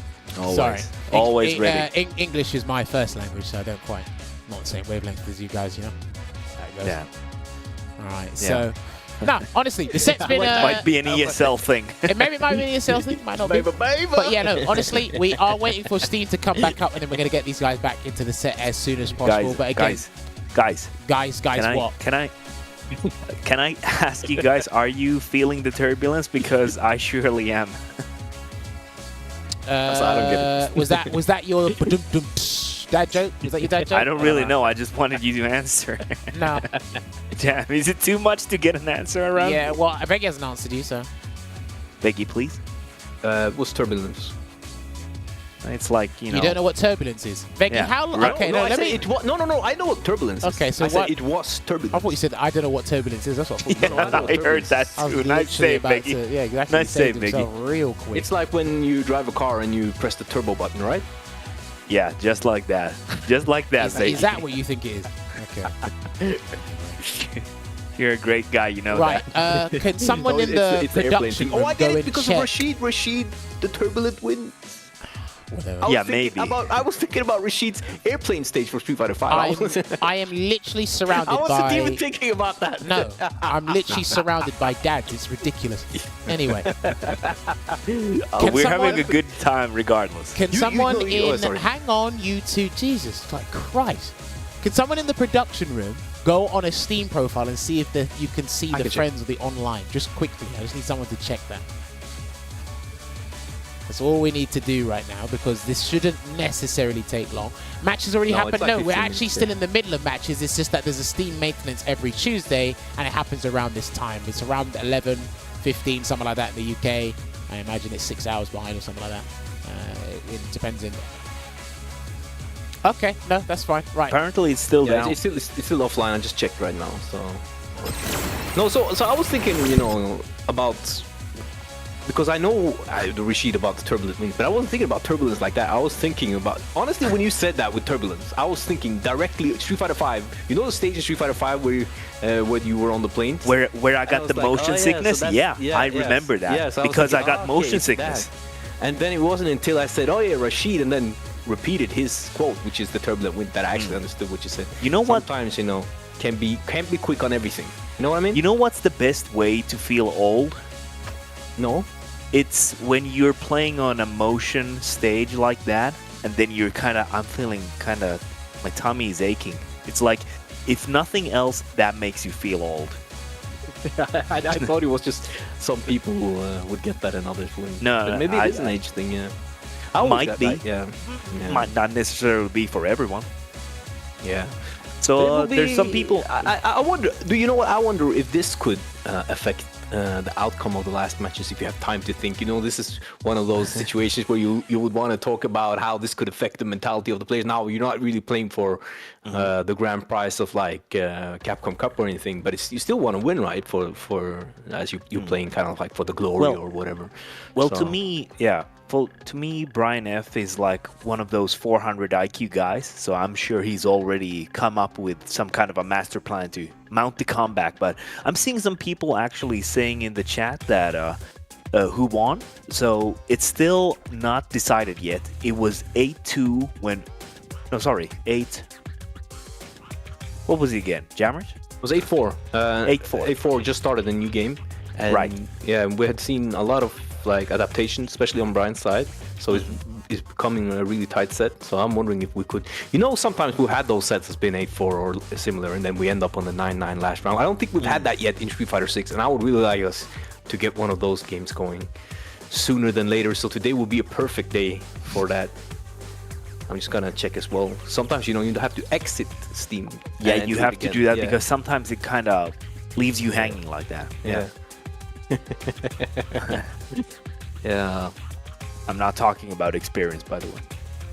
Let's see. It seems to be. For some people, it seems to be back already, but it's not always. I'm definitely offline still. It'll be there though. I was thinking first that we were getting really unlucky with. We've had in the show, we've had someone like lose their internet connection throughout the set. Yeah. So it's a good thing it's not that. I remember that. You remember that one episode where we had to wait for like very long, and we had to reschedule. I think. There was something like that, wasn't it? Yeah. That was Street Fighter 5, right? Yeah, definitely Street Fighter 5. Yeah. If it was Street Fighter 6, you would definitely remember right now. So. Yeah. But also remember the World Warrior, where we also had to, in Street Fighter 5, we had to reschedule a World Warrior event because of like Steam or like might have been the CFN. I'm not really sure. I don't remember anymore. But it was our region. It was our region. I remember. It was like a year ago, actually. It was the regional finals. It was pretty close to Christmas. I remember. Yeah. It was. There's something about the Finnish. Something about because it was the Finnish players couldn't. Yeah. There was something going on there, and I remember Finland was banned from CFN. And then we had as a collective. And then we had the week rescheduling for the World Warrior Finals. Yeah. I remember very well. Yeah, because and that weekend, that was the same weekend as the open beta, I think, for Street Fighter 6. You still remember that? Yeah, because I mean, it was a very important event for me, so I remember very detailed that week. Remember when people were saying that you gotta tone down drive impact? Yeah, I remember that. And I mean, it's kind of true though. I remember like when we were playing, people were like drive impacting everywhere. But you see now in this set, when drive impact is used, it's really like with precision. It's rarely just like a prayer and a half. It really has a goal around it. Which brings up what Item said, that it's kind of it's a really good, it's a really balanced mechanic. Which I agree on. Yeah, which I agree on, because even though you might get frustrated when you get hit by it in the corner, especially in the corner, because if you commit it to a heavy button, it's like, okay, yeah, that's like a focus attack. But you know that you could have been looking for it, and you know that the risk is the same for the opponent. Should you manage to counter it, you could even get the corner back. So there's some answers to it. If you miss time, you can obviously like throw it, for example. You can just parry it if you have the meter, or you could just DI back, or just do, like, if your character has an option to like chain multiple lights, for example, into a special move, for example. Yeah, that one was good, yeah. Yeah, that's a pretty good option as well. And that's something, in the beginning, I would do like crouch light kick, and I would stop, and I would get hit. Like I was Zangief doing crouch light kick, and then I would stop because I didn't want to get drive impacted, and I got drive impacted, but I realized that if I just did crouch light kick, and then another light, that would have actually countered it. Speaking of, by the way, I think Rashid is pretty good at that, because he has those spinning mixers which have multiple hits, so it's pretty decent to deal against DI. I love that mix-up. Empty low into crouch light kick, full conversion. Start really hard right now, guys. I think we're back. Offense. Yeah, we definitely are. I mean, if you couldn't tell already. Alright, Nice. Oh, nice. Yeah, I like that mix-up because that does leave Rashid plus. And Dude, it's a good he side was switching. cooking that up after like the little pause there. I like that. Dual Kevin was cooking while we were on a break. Nice conversion with the EX fireball there. Now for Brian F, it's going to be just guess the timing on that heavy. That's just what I'm going to say. If you guess the timing on when that's coming in, you don't get caught off guard with the fireball, you are definitely taking that round. And Brian F, very aware, so ready, just stops it. That was very nice. And I like that it doesn't just go for the throw immediately after those mind frames, actually walks back trying to look to get a shimmy on the delayed tech, which is such a common option for the He wanted to opponent. get it on hit. He still got a hit and a conversion from the Lavushka anyway, but he wanted to actually get the perfect parry into the hit to try and take away as much drive gauge as possible there from Dual Kevin. And Roundhouse once again dual Kevin. Heavy user of that move. Oh man, these guys are swinging. Now, when JP uses Kane normals, if you have a good low attack, you can actually hit his body, not worry about the Kane itself. I think Rashid's sweep is fairly good at doing that. I think Dual Kevin just needs to learn and get accustomed to the spacing over time. Gonna get a throw here. And then, yeah, plus frames. That is a legit frame trap. Yeah, that's what makes Rashid so powerful in the corner, obviously. He has those Nice, perfect certified frame tap with the Yes, projectile. that's good. But That's the one you spoke of, yeah. Yes, you can do that. He can set up departure, try and teleport behind it as well. That's a bit more risky. And that's going to be the round. It was very good awareness for Dual Kevin to still get full usage of Tornado, though. Some parry hits from F, but managed to push him out and get the mix-up going. To shreds. Oh, walk up throw, I like that. Yeah, I've seen it. Sometimes when people are minors, they try to parry immediately, and it's like walk up throw is probably the best thing you can do. that was such a clean standing medium kick from Dual Kevin. That's +1. What a tech. What a good tech. And actually takes what a good challenge as well. Seeing those shimmies a bit too much. What an important rival of decisions just to stay alive in this game. A little bit down on life bar. Well, drive rush throw. Okay, good stuff there from Brian. Gets hit with the overhead immediately underneath. It's going to be big damage. I think he just made level 3. Oh no, he dropped it. Unfortunate. Can still burn him out though. Yeah, he's getting so close to that burnout. Just needs to make sure he's not getting caught off guard. Yeah, there it is. But now can take his time. If he can get close, he can activate level 2. And I think Dual Kevin can... Yeah, he's noticed it. Yeah, okay. Such a good pickup from Dual Kevin. I think as well, like when Brian was putting him near burnout or put him in burnout at that point, he just needs to run and activate level 2. I think Dual Kevin identified that and he beat him to the punch to prevent that as well. That's a punish. That's a clean punish as well. It's a good block. It's not always too easy to block it. Using that extra run just to get the throw. Already in the corners, Brian F. Nice, perfect parry. I like it, not just doing nothing first, but doing it as the string goes on. It's gonna be a harder call out for the opponent. Nice. Once again, Dual Kevin just slipping past the projectile again from Brian. Almost burnout. Good choice there from Dual Kevin, but a wake-up throw there from Brian. Burnout, there's the stun. I like it, yeah. With just a sliver of that bar left, he managed to do that. There's some setup going on right here. But he can replenish as much dry gauge as possible before he has to do a mix-up. Nice block. He's played Marvel. Nice. That was such a good block. He's played Marvel. Yeah. And that was his main game for a long time. Patience though, to not try to press, to just sit there and block is very good. That's a big punish on the whiff throw. Nice, and the port was just there to stop him from drop rushing after it. Had to wait for it. Nice with punish. It's just power walking to the corner, JP style. The barrage. Nice walk up crouch medium kick punch for the end here. That's the heavy, so that's plus frame. He's gonna set up Yasar very soon. Here it comes. And this is it, because if Brian gets his wrong with this entire sequence, that could be the set over, because this is set point for Dual Kevin. Nice check, there you go. Nice interruption. Yeah, there you go. Jammerz, you were talking about that before, like some of those burn setups. out, because if he gets the burn, that's it. Oh no. Is he gonna be ready though? I don't know. He's got back to Oh, what a jump out. I love it. Just tweaking his time, waiting for it, finds the jump out. Still alive. Had to counter it. Gets the level 2 activated. What's it gonna be? True block string. True block string. To the overhead. Oh, nice. That was so sick. Because after the overhead, it's still an overhead coming, right?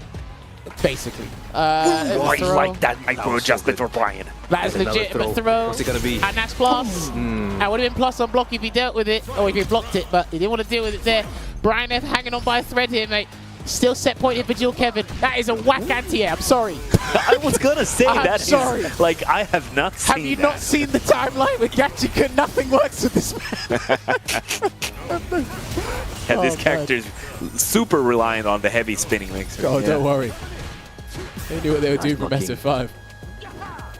Yeah, for sure. Oh, what a punish on the whip throw there. But just dropped the follow-up. Yeah, this crouch fierce is quite different. Anti-air again with the crouch fierce. I think Jewel Kevin's looking for an empty jump. I don't think he knows what range it is. Just quite. Yeah, I think he's looking for the empty jump. He's eating those all day right is. now. But now the level 2 is not too far from being activated. It's not nice. Here it From comes. both sides. Get it. Yeah, he's gonna try to throw. No, good drive reversal. He made his That was choice. a great break from Jewel Kevin. Yeah, That's still because good for Brian, I think. Yeah. no, but it's good for Jewel Kevin as well because he's still got his level 2 to use. Yeah. If he gets the chance to activate it, he'll use it. I don't mean, think it Brian's looks gonna give him a pretty grim chance. about activating. Yeah, just still finding chipping the away, opening. chipping away, chipping No away. turn for you. Not too much left. Now just gotta stay alive for this next potential offense. There you go. Now he's gonna sit the buffer. Yeah, No. probably looking for the driver shot. I think he, yeah. There's the EX for the buffer once again. Drive I reversal, like it. yes, I but like at the that. same time, this is kind of dangerous.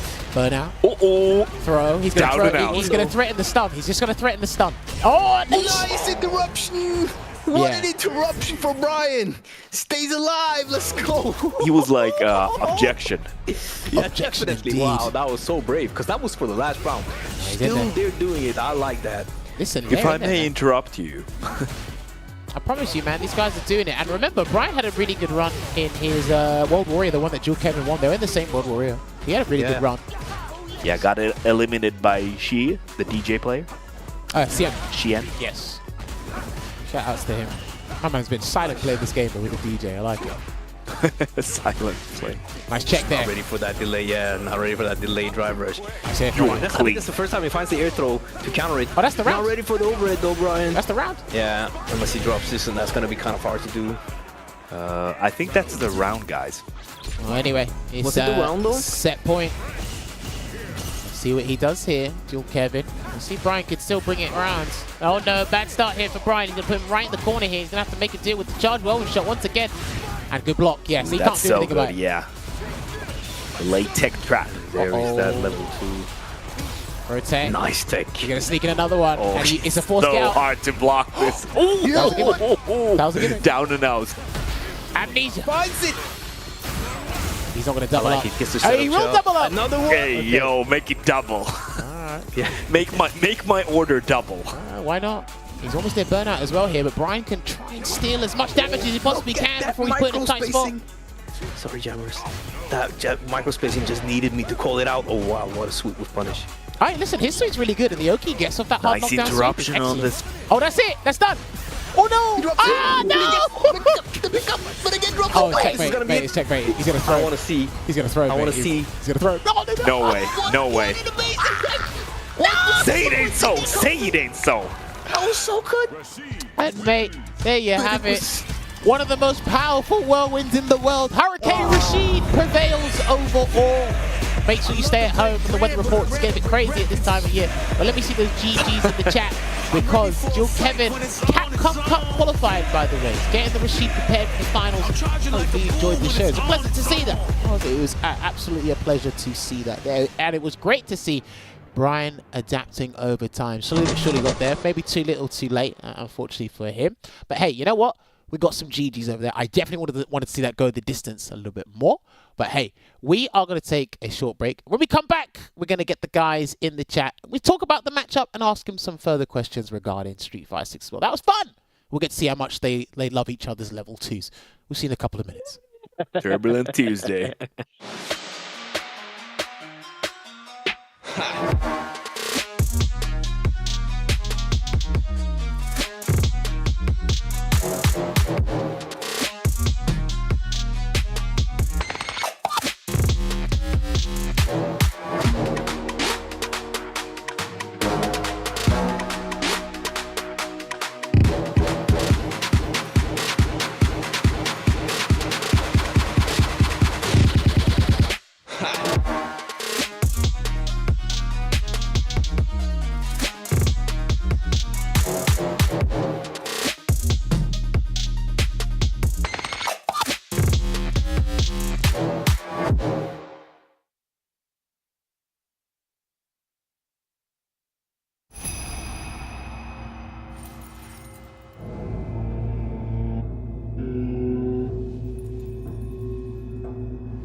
everyone, welcome back to tonight's episode of Sets featuring Brian F and Dual Kevin. If you are just joining us, the set is over. We actually done things at a shorter or at a much earlier time. So if you are just joining us, the games are going to start. Well, voila! I tricked you all. We got the set nice and early out of the way here. It's good. Now we got Dual Kevin and Brian F here. Is that right? Can you guys hear me loud and clear once again? Hey, yeah, we're here. Perfect. Dual Kevin, once again, thank you very much. And congratulations for winning the set 10-5 there with Rashid. Rashid's looking strong. The last time I checked, there was a couple of sets you didn't know, but it seems like you know them now. Like, what happened? Did you have a revelation with Rashid overnight or something? Talk to me. So, like, I feel like set play, the mix-up games, never been my strong suit. If you look at any of the games I've played, Street Fighter 5, the other games I've played, like, I've never been an expertise when it comes to set play. And even then, if you saw the set right there, there was like some like mix-ups I was kind of off on. But this past week, like getting back on Rashid, past week and a half, 2 weeks, I told myself like, yo, let me actually like learn the sequences now, because it's a cheap character, you know, like the set play is there, the mix-up game's too strong to not have that down packed. Okay. So the past couple of weeks, that's what mostly I've been labbing. Now, like, I remember at the start, people didn't think Rashid was going to be that strong, but then other people said, well, that's a very complex tool set. It's just going to take time to kind of unravel it, and then get used to mastering it as well. And then obviously, shouts to Brutus, he called it. He said, once Gachigan wins, you'll all change your mind. And lo and behold, that happened. Everyone did change their mind. Do you think Rashid has potential to go even further in the game, or do you think people have hit a cap with him or something? Or is that too early to say? Oh, yeah. I mean, I could say that for like a lot of characters in this game. The game's still early on, so every day, like a lot of characters are getting better and better, and that includes Rashid. So, people, I mean, Gachigan kind of like, I don't know if anybody was doing it before, probably, but like the overhead as a poke, I wasn't even doing it that much. But he was using like overhead as a poke, you know, he's doing mixer as a poke.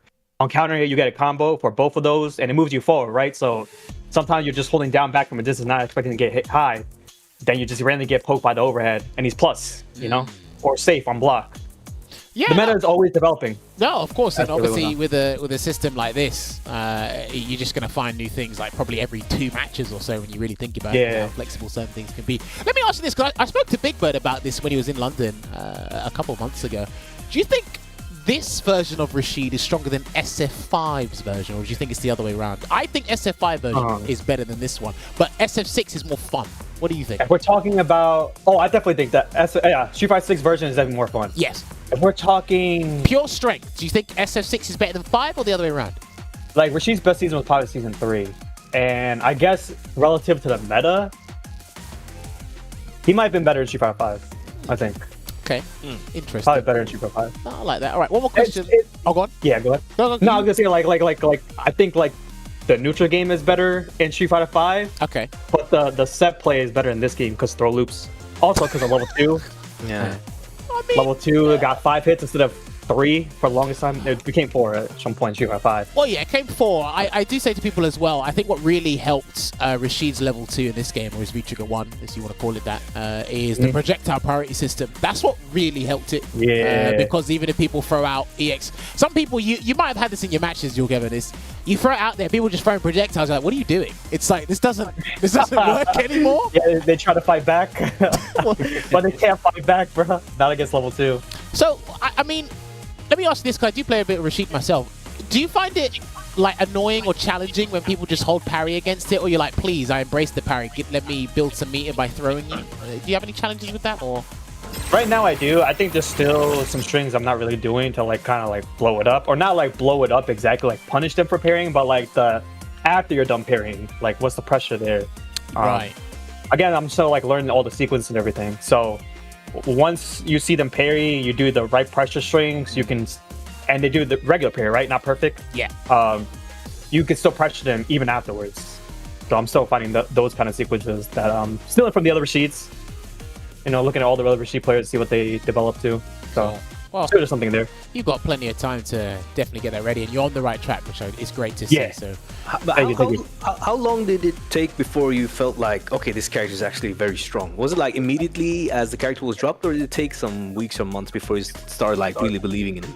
It felt like, the first week the character came out, I was messing with him. I mean, he was fast.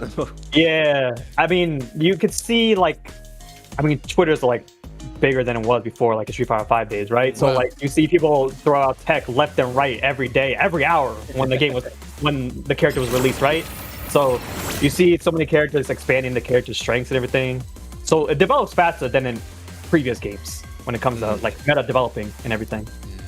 Oh, okay, I get that. Now, Brian, got to talk to you now. Like, you were actually showing real promise in the latter part of that set, and I actually thought you had definitely about 3 or 4 more games in the tank there. Unfortunately, you couldn't bring it back further. What were you thinking about while you were learning the Rashid matchup in this set? I am curious.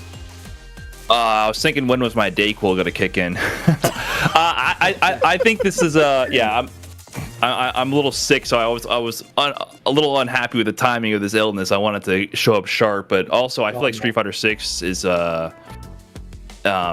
very demanding on being warmed up and sharp, and I feel like early on in the set, Kev was really good at using the Arabian Cyclone. Is that the name of the move? Yeah, the one on the ground.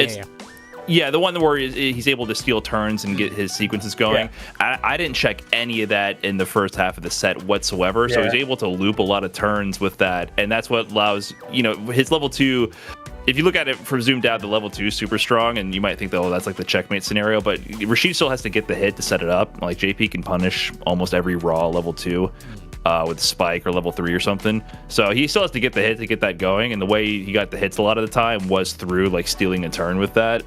And I just wasn't sharp at all in the beginning. Nice. Started checking in a bit more at the end. So I just feel like, I think Kev was just playing super sharp and played really good, and I was just not sharp, especially in the beginning. So that's about it. Okay. He just played better. What can I say? It's interesting that you bring up being sharp with this game. I do find a lot of players. I hear an average number, but I think sometimes it depends on player to player. Some people say they can't play this game for longer than 2 hours. Some people say, look, my session with this game is, it's just a stream session and I'm done. I'll do my tournament run, then I'll turn it off. Is the game mentally taxing to play each and every day, or is it kind of your mindset going into it? If you have something to do with the game or have something to learn, then you can play it for as long as you want. I don't know, because I'm getting back into playing the game because I've had to study so much commentary for the game recently. But is it just too taxing every time you turn it on, or is it more fun when you have something specific to do? No, I think it's... I can empathize with people who say that, because if you're trying to play it 100% the entire time, it can be very difficult. It's also very easy to just keep grinding at not 100% and keep playing, because I think it has an addicting game loop. So I've definitely played super long sessions, way longer than that. Are they as productive for improving and getting better? I don't know. maybe you get diminishing returns later on. But yeah, there's so many things to look out for and to be wary of, that it can be a bit more mentally taxing in that regard than like Street Fighter 5. But I just feel like you have to be really warmed up in this game to be in the right mindset of what to look for. Let me ask you both this then, since you guys still actively compete. When do you know when you've warmed up? After like 1 first to 3, maybe after 1 rank session with a diamond and you can't get any MR points? So like, when do you know when you've warmed up? For me personally, I don't know. That's a tough question. I feel like if I could solve that, I would perform so much better. So I think for me, I have a lot of valleys and peaks with my gameplay in Street Fighter 6 right now. And so I can definitely feel when I'm in the zone. But getting there it's always been kind of an indirect process. I don't have that nailed down, but I definitely find that I need to play a lot before getting into like a tournament setting the same day of, or else I tend to play really bad early on. I found that consistent, more so than Street Fighter 5. Street Fighter 5 I wanted to warm up too, but I feel like it's even more impactful in this game, and that just might be because it's 7 years of playing a game versus 6 months, right? Of course. But I haven't really found that direct answer. It's more like I can feel it when I'm there, but how did I get there? I don't know. Okay, no, I completely understand that, because it's still a journey that we're all on in terms of getting good at this game, better than our previous selves in this game. Kevin, what about you? Do you know when you've warmed up, or do you kind of warm up as you play in a tournament or something like that? No, I actually have specific ways of like knowing when I warm up. Actually, like in the other set game that we shall not name, specific assist call. Like I would actually find a player that would play a Doom assist, and If I was ready to like punish that assist accordingly, is when I know, okay, I'll be ready for any kind of other assist or any other situation. It takes hyper awareness, right? For any fighting game, you have to be on point, right? Street Fighter 5, it was where I would place my buttons. I guess like the shotos mostly. So like that's why it was actually I didn't mind Luke so much being in top tier, because if I knew my button placements were proper in terms, not even just whip punishing, but like poking wise, like if it landed correctly, if I was paying attention to him walking a certain way, and then I landed my poke, that's when I knew I was warmed up for it. It was really specific, actually. I actually took that into account for both games I played. Okay, no, again, situational awareness or self-awareness in that regard is actually really good. Yeah. I like that, and I like that you've observed that as well. Thank you for sharing that with us. That's actually really cool that you had this measurement that you could use to see if you're warmed up. I've never had that, so I need. Oh yeah, that was very well. Very I think if you combine Brian's answer by feeling or knowing when you're ready, basically, with Jill Kevin's answer, I think a lot of people kind of subconsciously do it. Like there's something you might react to. You're like, okay, I'm good to go. You might not pinpoint what it is, but no, I'm ready now. I'm ready now. No, I understand. Right. No, but I like both answers from the guys. Yeah, that was very good. Going back to Brian, I've got to ask you specifically regarding JP's level 2. Because I do see this a fair bit. When is the best time to activate? Because I start to see a lot more JP players activating it when, you know, their opponent has like 3 drive stocks or less. Because are you aiming for the burnout, or are you just trying to get a mix up there? Talk to me about that. Yeah, there's like strings you can do which are almost airtight, and there's some you can kind of wiggle around and go high-low with your crouch and maybe squeeze out of the gas. But there's certain strings where, like, if you're 2 bars of dry meter and I put you in a block string, or like 2.5 bars, you pick your poison, right? You either drive reversal or you block it all. Either way, you're going into burnout. So I like to force that situation a lot if I can. So that to me is really powerful. It's like, hey, why not? Like, I already got you here. Just do this, put you in burnout, and we'll go from there. And oftentimes people just get clipped because there's just like a high-low mix into the level 2 already. So I really like that route to take. And other than that, there's a lot more utility. So if you need to force a situation to like just slow down momentum, just like stand first into level 2, I find is pretty good. Yeah. Get a strike throw mix and just at least slow them down and potentially get more out of it. And there's other utility for like punishing raw fireballs and things of that nature, which, to be honest, I need to improve at. That's one thing I think I don't utilize enough that I see other JP players do. So it's an 8 frame.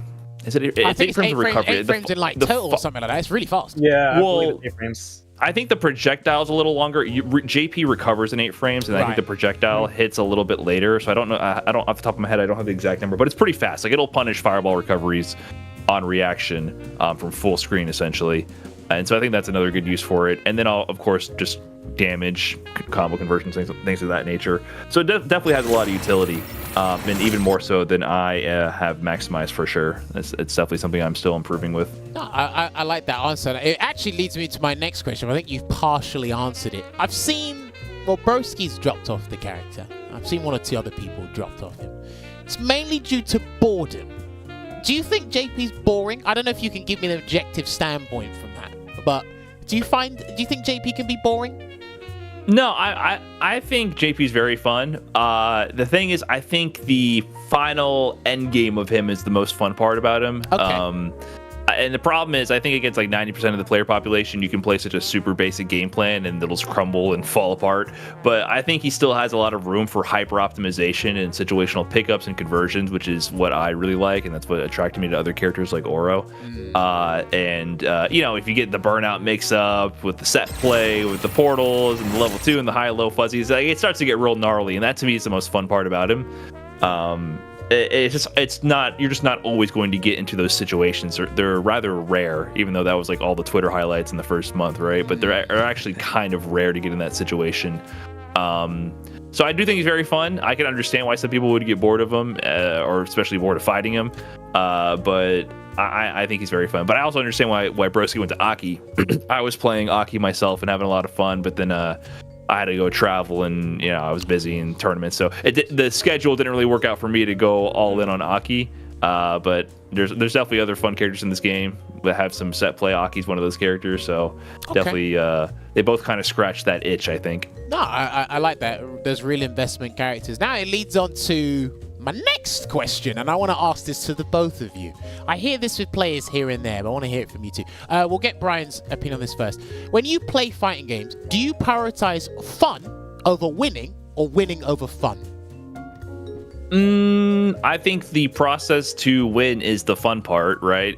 But there's always a limit to that. Like, there's no way I could force myself to play a character just because this is the objective best or whatever, even though I don't think that really exists in hardly any game. It's very hard to determine an objective best character or best way to play. So to me, it's the goal of trying to get good to win with the character that I enjoy to play. Right, that's definitely the path for me, and I think that's the path for pretty much almost every player. Like, there's very few people on the planet that are 100% only playing to win. I think the vast majority of top level fighting game players play to win with the hint of passion that drives them to play a certain way, right? And that's why I really respect players like look at the Tokido or other players throughout history that quickly adapt to the meta and just pick whatever they think is the most efficient strategy to win and do it regardless of how they personally feel about it. I really respect that, where other people will call them like tier or something else. You know, they'll have some unsavory descriptions for what they'll call those people. Tier, like, you know, grabbers. Tier enthusiasts, right? They'll call them tier enthusiasts. But to me, I find that to be extremely difficult to do. So any player who can like drop whatever they're doing and pick whatever the best way to win is and do that, I respect that. I also respect people who are character specialists and stick with them through thick and thin. So you have to have fun. For me personally, I think most fighting game players are like that. You have to have fun with the character you're playing. Okay, Joel, Kevin, what about you? Do you share the same sentiment, or have you got a slightly different perspective? Yeah, basically. I mean, I'm lucky to be in a position where I played a bad character. Lucky for some, hey. Yeah, it just happens to be that way. But like, there has to be some fun to it. Otherwise, I would have picked whatever top tier, the top 2, top 1 even. But sometimes my character happens to be in a top 3 conversation, like now. But yes, there has to be some fun involved in order for me to want to win as well. Otherwise, I'm just not going to play it. Nah, I respect that, because sometimes I hear from the players, it's like, don't you find winning fun? And as Brian said, it's the process of improving and just getting better with that character and understanding those nuanced situations that people find fun. So you see the end goal. That's where the pure entertainment and kind of the elation comes from. And some people don't necessarily reach that goal, which they kind of just get bored before that. Or I kind of use Guile as an example, right? Because what Guile does is, if you're in the pilot seat, it might actually be fun because you're throwing sonic booms, you're flash kicking. But the fun part is you're stopping the opponent from playing the game. That might be where your fun is. It might not actually be what Guile's doing. It might be that you stop the other guy from having fun. And that's where some people derive the fun That's the from. best kind of fun. Oh, for some people it is, some people it isn't. Oh, go on. Sorry, and you do get to do a lot of stuff. Like, maybe the opponent doesn't get to act as much, but you definitely get to, like, you get your perfect out, you get your spacing for the your shooting, whatever. So you get to do a lot of things that probably will get you like hyped for what you're doing anyway. So of course. Now, I actually have a question for Brian F. I wanted to ask him, since you've been playing JP from the launch of the game up until this point, I wanted to ask you, is there anything what is the most surprising thing that you've discovered about JP during the whole learning process? Is there like a certain normal that you first thought was like pretty bad, but then you thought like, hey, this is actually amazing for this specific thing? Is there like something that surprised you during the playtime of JP in this game? I think one thing that's my perspective has changed on, I guess, is like everyone likes to focus on OD Amnesia as being like so over the top about the character, but to me I feel like it's really EX Portal. I think that move is so strong. It just it stops the neutral game, and you can also potentially apply mix-ups with that. So to me, that's something that, where my opinion has shifted over time, was like, man, just throwing out OD Portal, if there's a lull in neutral, right? Like, just like, oh, you left a gap here, or we're kind of dancing back and forth. OD Portal, I'm in control for a little bit here. So I think that move was not originally, like, that strategy wasn't originally kind of in my wheelhouse, like pre-Evo.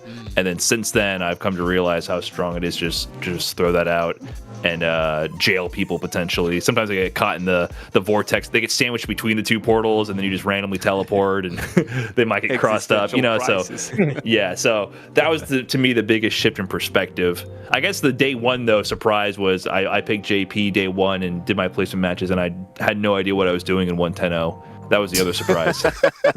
A pleasant surprise. Well, I mean, it can happen.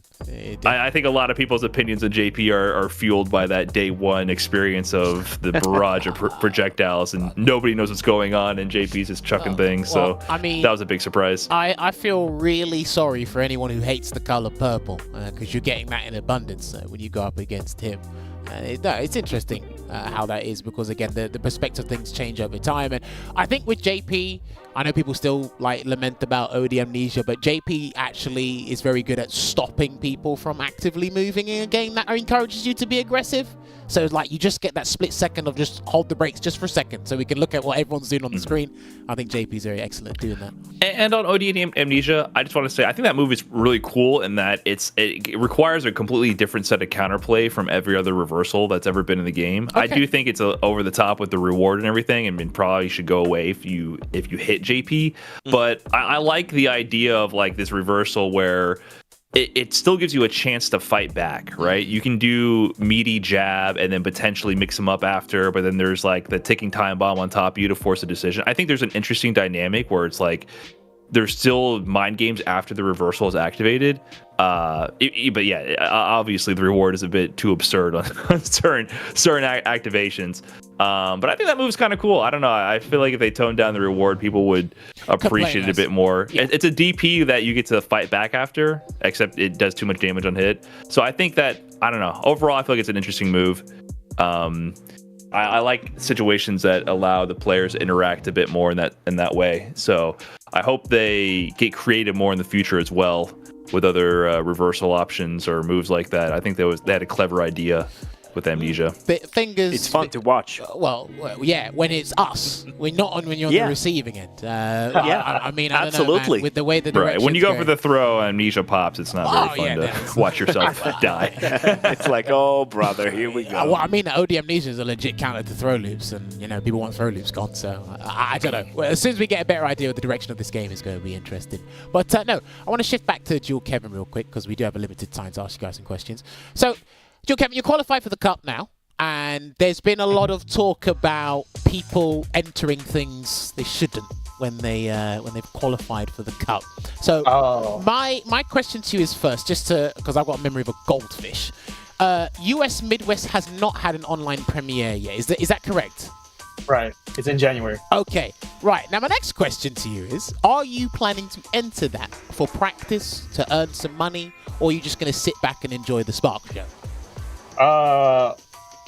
For practice and for money, I'm entering, yes.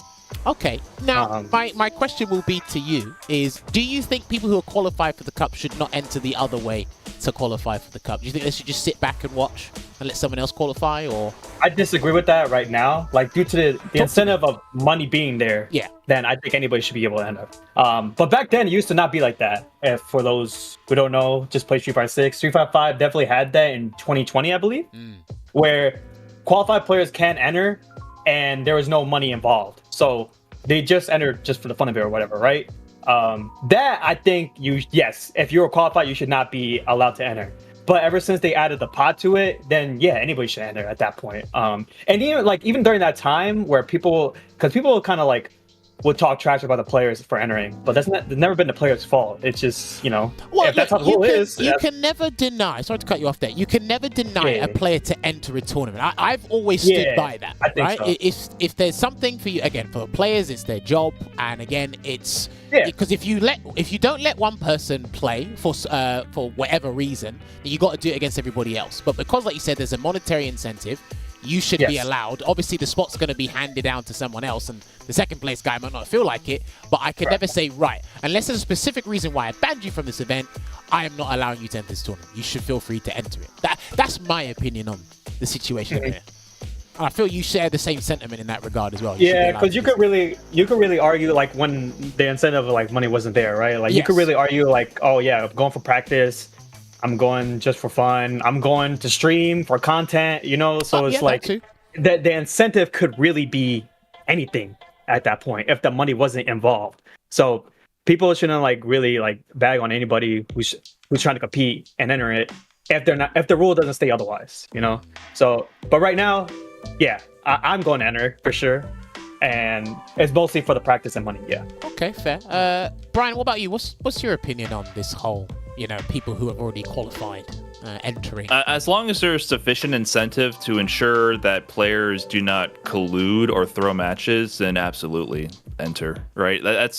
And what you're trying to avoid is lame duck matches and match fixing. That's the whole goal, right? Yeah. So if there's no incentive for the player to actually win, the qualified player can specifically throw matches, put themselves in losers to try to take out their biggest opponent and try to prevent them from getting second rather than staying in winner's bracket, or purposely lose a match to their friend and allow them to proceed into a match. Like there's potential for collusion. That's the concern. So as long as you actually have proper incentives to mitigate collusion, then I think you should do whatever you want, right? Enter if you want to, don't enter if you don't want to. I don't think it matters. But that's the only issue that the TOs have to set up proper incentives to make sure that those issues don't arise. So yeah, without money, I think it's a big problem. I mean, players have openly talked about that in the past. I want to purposely knock this person out so that they can't go to Capcom Cup because they're the bigger threat. So I'm going to actually try to gun for them in bracket somehow. If that means throwing a match in winners to go to losers and meet up with them, then so be it.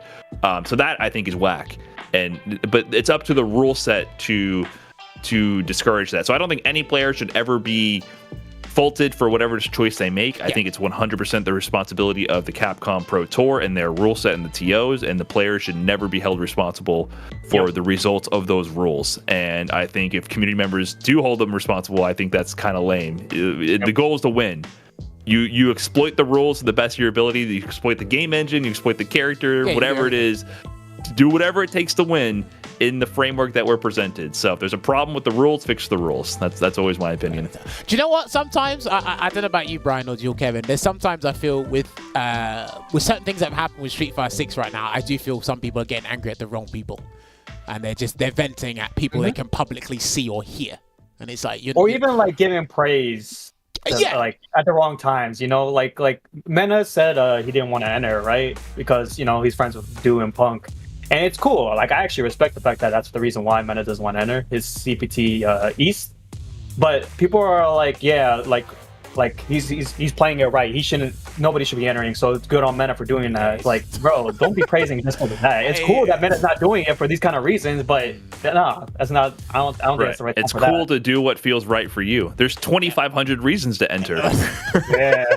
Right. I think people have missed the fact that there's big money. Like, think of it in the inverse. The people who had their CPT online premiere early, and then they were in the World Warrior Regional Finals. The World Warrior Regional Finals had a lot of money. Yes. There's the entire. If you qualified for the top 8, you immediately made $300, and the CPT premieres only pay out 4th place top and 4. above. Yeah. And top 4, and then all of World Warrior Regional Finals, all top 8 gets paid, and then on top of that, you make more money for first in the regional finals than you do for the open premiere. It's 3,500 versus 2,500. So it would be stupid if you had qualified through a premiere to not go for your regional final, because that's money. That's accolades for your career to add to your resume to potentially build your brand and get better sponsorship deals, and it's just flat out cash. If you're a player, you do these things to build your brand and add, put money in your bank account, put food on the table. So you can't fault players for entering. If anything, I would encourage players to enter, and then if you personally choose not to, that's your personal choice, and we can all respect that. It's down to their volition indeed. But yeah, this is why I think Twitter's not a real place, because some people they argue pointless arguments and they praise the wrong things or don't really look at things in their entirety. So it's very, very interesting how things go. Right, I've got time for one more question. Unless Veggey or Olvaha, you got a question you want to ask before I ask this last question for the guys before they go? Go for it, man. As Veggey disappears, I don't know what Veggey did. I hope I didn't upset him for the 1,000th time. That was the turbulence today. Know, it could have been something. That was the turbulence. Right, so let me just ask this question while Veggey figures out what he's doing with himself. Anyway, so yes, gentlemen, the costume 3s are coming out this Friday, I believe, for everybody in the default. Yeah, the default lineup, not the DLC characters. I wanted to get your opinions. We'll get Brian's opinion on this first. I wanted to get your opinions. Do you think this is what Capcom should do going forward? They should have a theme and release it for all 18 characters at one time? Or do you think they should go back to, what they used to do in Street Fighter 5, where only like 6 characters get these costumes and then another 7 characters get it at a later point or something like that? Do you think it'll be a good direction if they just said, all right, here's costume 4, they're here for everybody, pay for them, or do you think they should do selected characters for selected themes? I am not sure. My main concern is the frequency of updates. So if you could potentially release them sooner by doing smaller packs, then maybe I would be for that. I just feel like these costumes were definitely needed for visual variety. I think that it helps the game feel extremely fresh, even if nothing has actually changed. Just giving your eye something new to look at. Same character, same gameplay, same everything, but new costumes, new colors will definitely help the game just pop a lot more and feel a lot more vibrant and new. So I think costumes are actually, and cosmetics in the main game, not in Battle Hub for your avatar, in the main game, are actually really important for that. So I hope they find a way to increase the speed of those sorts of updates, that sort of content. Okay. Same thing goes for colors. I'm on my soapbox right here. I think the colors need to be unlocked for tournament setups and for players without having to do things like playing single player mode, or make them more accessible so that there's more visual variety rather than everybody using default costume color 1, color 2, because I think that makes the game look more stale, and then it prevents players from having their signature costume and color combination, which was a key part, I think, of Street Fighter 4 and 5. You could kind of identify players by their loadout, their color, their costume, and people would have signature colors. And right now we don't have that, and it makes the game look more stale because everyone uses the same costumes and colors. So I'm just hoping for more variety and more steady trickle of content in that regard, and I'm excited for the costume because it's definitely needed. No, you know what? One of the greatest things, before we get Jill Kevin's answer, one of the greatest things I like about Capcom Cup is when everything's unlocked and there's a vast majority of players, and it's like, right, this guy's using Balrog color 7, this guy's using, Abigail color 2, costume 3, and outside of the band costumes, of course. So it's like when they have the different varieties of colors and costumes, and there's tons of high-level tournament matches going on, it looks like an amazing spectacle to watch. I really like that. So yeah, I'm pretty sure down the line we'll get all that stuff. By the way, what's up? Yeah, I just wanted to, if you were not asking something in between, I wanted to ask one more short question. I wanted to get Jill Kevin's opinion on the costumes coming out. Yeah, Jill Kevin, do you think this is a good idea or good thing they're doing right now? They're just going to release the costumes all at one time, or do you think they should go back to Christmas theme for these 7 characters, Halloween for these 8 characters, and so on and so forth? I guess as soon as we can, right? If it takes 6 characters at a time, but it's faster that way, so it creates this illusion that we're getting costumes faster, even though you're not getting your character's costumes until the 3rd set of costumes come out, right? So but that would equate the same amount of time if all 18 were coming out at the same time, Maybe, I guess it would get some people happy, not everyone, but some people, and it makes everyone think that costumes are coming out quicker. Ideally quicker with all 18 characters having or 20 characters having costumes out. But I'm sure that's a lot harder than I would know. Well, so we'll probably have Chun-Li getting another 17 costumes down the line, I'm sure. Yeah. All right. Olvaha, what about you? You wanted to ask something before we let the guys go? Yeah, I actually wanted to ask both Brian and Kevin about their favorite costume of the upcoming costumes. So we can start with Dual Kevin. What is your favorite from the ones? I actually really like Luke's costume, the nostalgic costume. Okay. I was actually afraid it was gonna not look good in Street Fighter 6, but it ended up turning up pretty well. Huh. Other ones, I can't really. I like Geefs. I'm really liking Geefs. Off the top of my head, those two come out up top. Yeah, majority of them look pretty good in general, so I think most people are pretty happy about it. Nice. Brian, what about you? What was your favorite costume? I think Zangief is up there for sure. I'm a fan of JP's. I think it looks sick as well. Obviously biased there, but I think cool. To me the top 2, not necessarily even my own personal opinion, but the ones I think are going to have the most impact, I think are the Marissa wedding dress. Yeah, I think that's I think that and Jury's onesie. Onesie. I think those 2 costumes are going to move units for Street Fighter 6. I think they have the potential to have a life outside of the game, and I think you're going to see every cosplayer ever get their onesie game on with that Jury costume. It's such a free cosplay. It's so easy to do. And then I think the Marissa wedding dress will also be referenced a lot. So I think those 2 costumes are the ones that might have a life outside outside of the game and actually move units for Street Fighter 6. Okay. I love how Brian put that in the nicest way possible. The costume has a life outside of the game. He put that so well. Eloquent Brian F. I like that. Right, gentlemen, I believe we are just about out of time with you guys because we do have to close out the show as well. I just want to apologize. My internet connection Where the hell did this guy come from? That was the turbulence. How? Do you know what? I'm This so guy's sorry. timing is insane today. The moment I ask him a question, he leaves. And then the moment I say, right, we've got club to show you, I'm back. All right. Well, whatever you had really to do. sorry. Hopefully it didn't take, and we probably lost him again. Anyway, gotta love Veggey. Unreliable as always. Fantastic. Right, gentlemen, can we pull up the fight card so that people know where to follow Brian F and Jill Kevin? It looks like Veggey's just cut out. Yeah, this is brilliant. But yes, hopefully you guys enjoyed this section of the show because, like I said, we are switching things up. And this is where you guys can follow these two. They do have Twitch accounts. They do have Twitter accounts or X, whatever you want to call it these days. But of course, I want to give you guys the podium. Any last words? Anyone you want to thank? Jill Kevin, you first.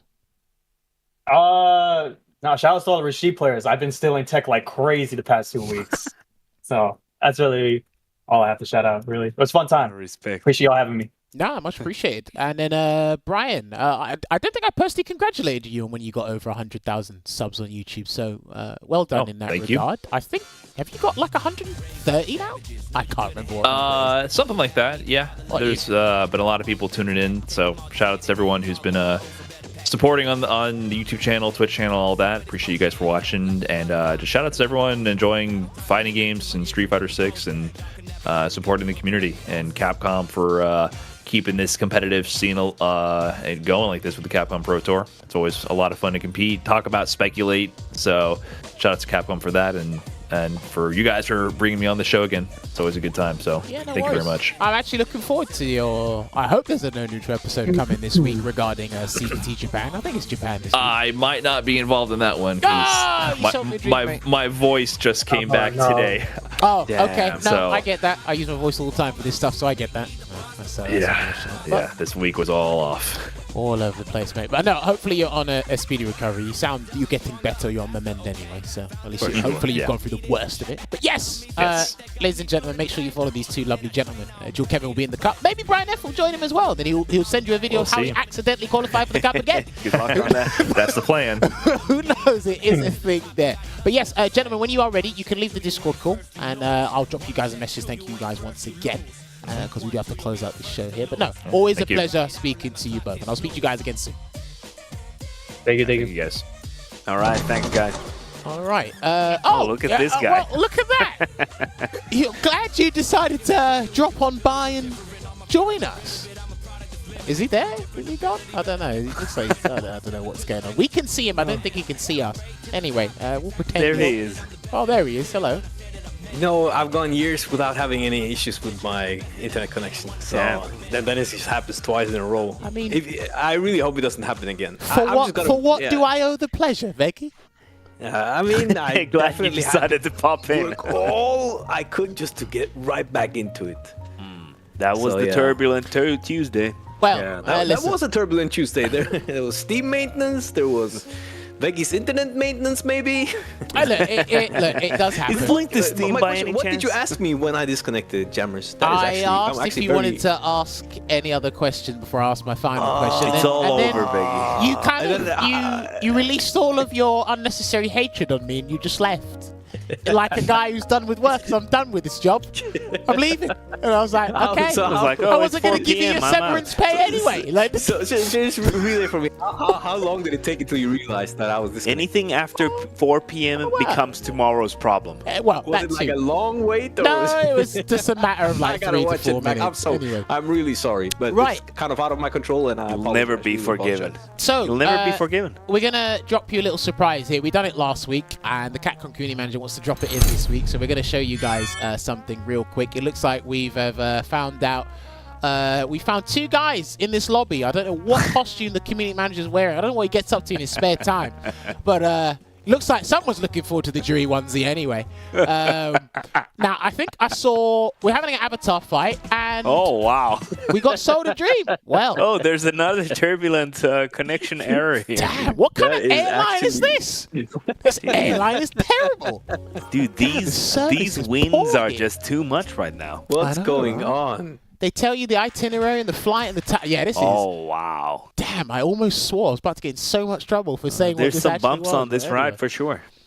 We're trying to, well, the community manager's trying to show you guys an avatar fight, but it looks like the production team cannot navigate this way around the battle hub. And I don't know why he's picked this one in particular. Interesting. Damn the shade. Interesting. I like that. There should have been a PG-18 rating on that one. But anyway. It looks like we can't show you any avatar battles at times. We'd like to just drop in a nice... I like that fight. Change I of like pace there. Anyway, that was really exciting. I don't know why they like selected that avatar in particular. Richard is just adding that communication now to make me feel better, so that I don't feel bad about my discrimination. That was a very nice thing. It was a very nice thing of him to do, and I just want to thank him for doing that for me. Said avatar battles, and they said Rush. pick this one, and I was like, okay, whatever. But anyway, yeah, like, listen, that whatever airline we're on, it's terrible. And I heard the battle hub's actually on a spaceship. I'm or getting something, motion so- sick. Well, you, but anyway. My tummy hurts. But yes, what we do need to do is we need to run through a couple of things here, because this is what we are doing and adjusting the show in terms of its schedule. So first up, I do got to let you know, is, okay, apparently we're not going to do it. So we're not on my... Oh, did someone actually make Jury from SF5? Okay, interesting. Ooh, didn't know that.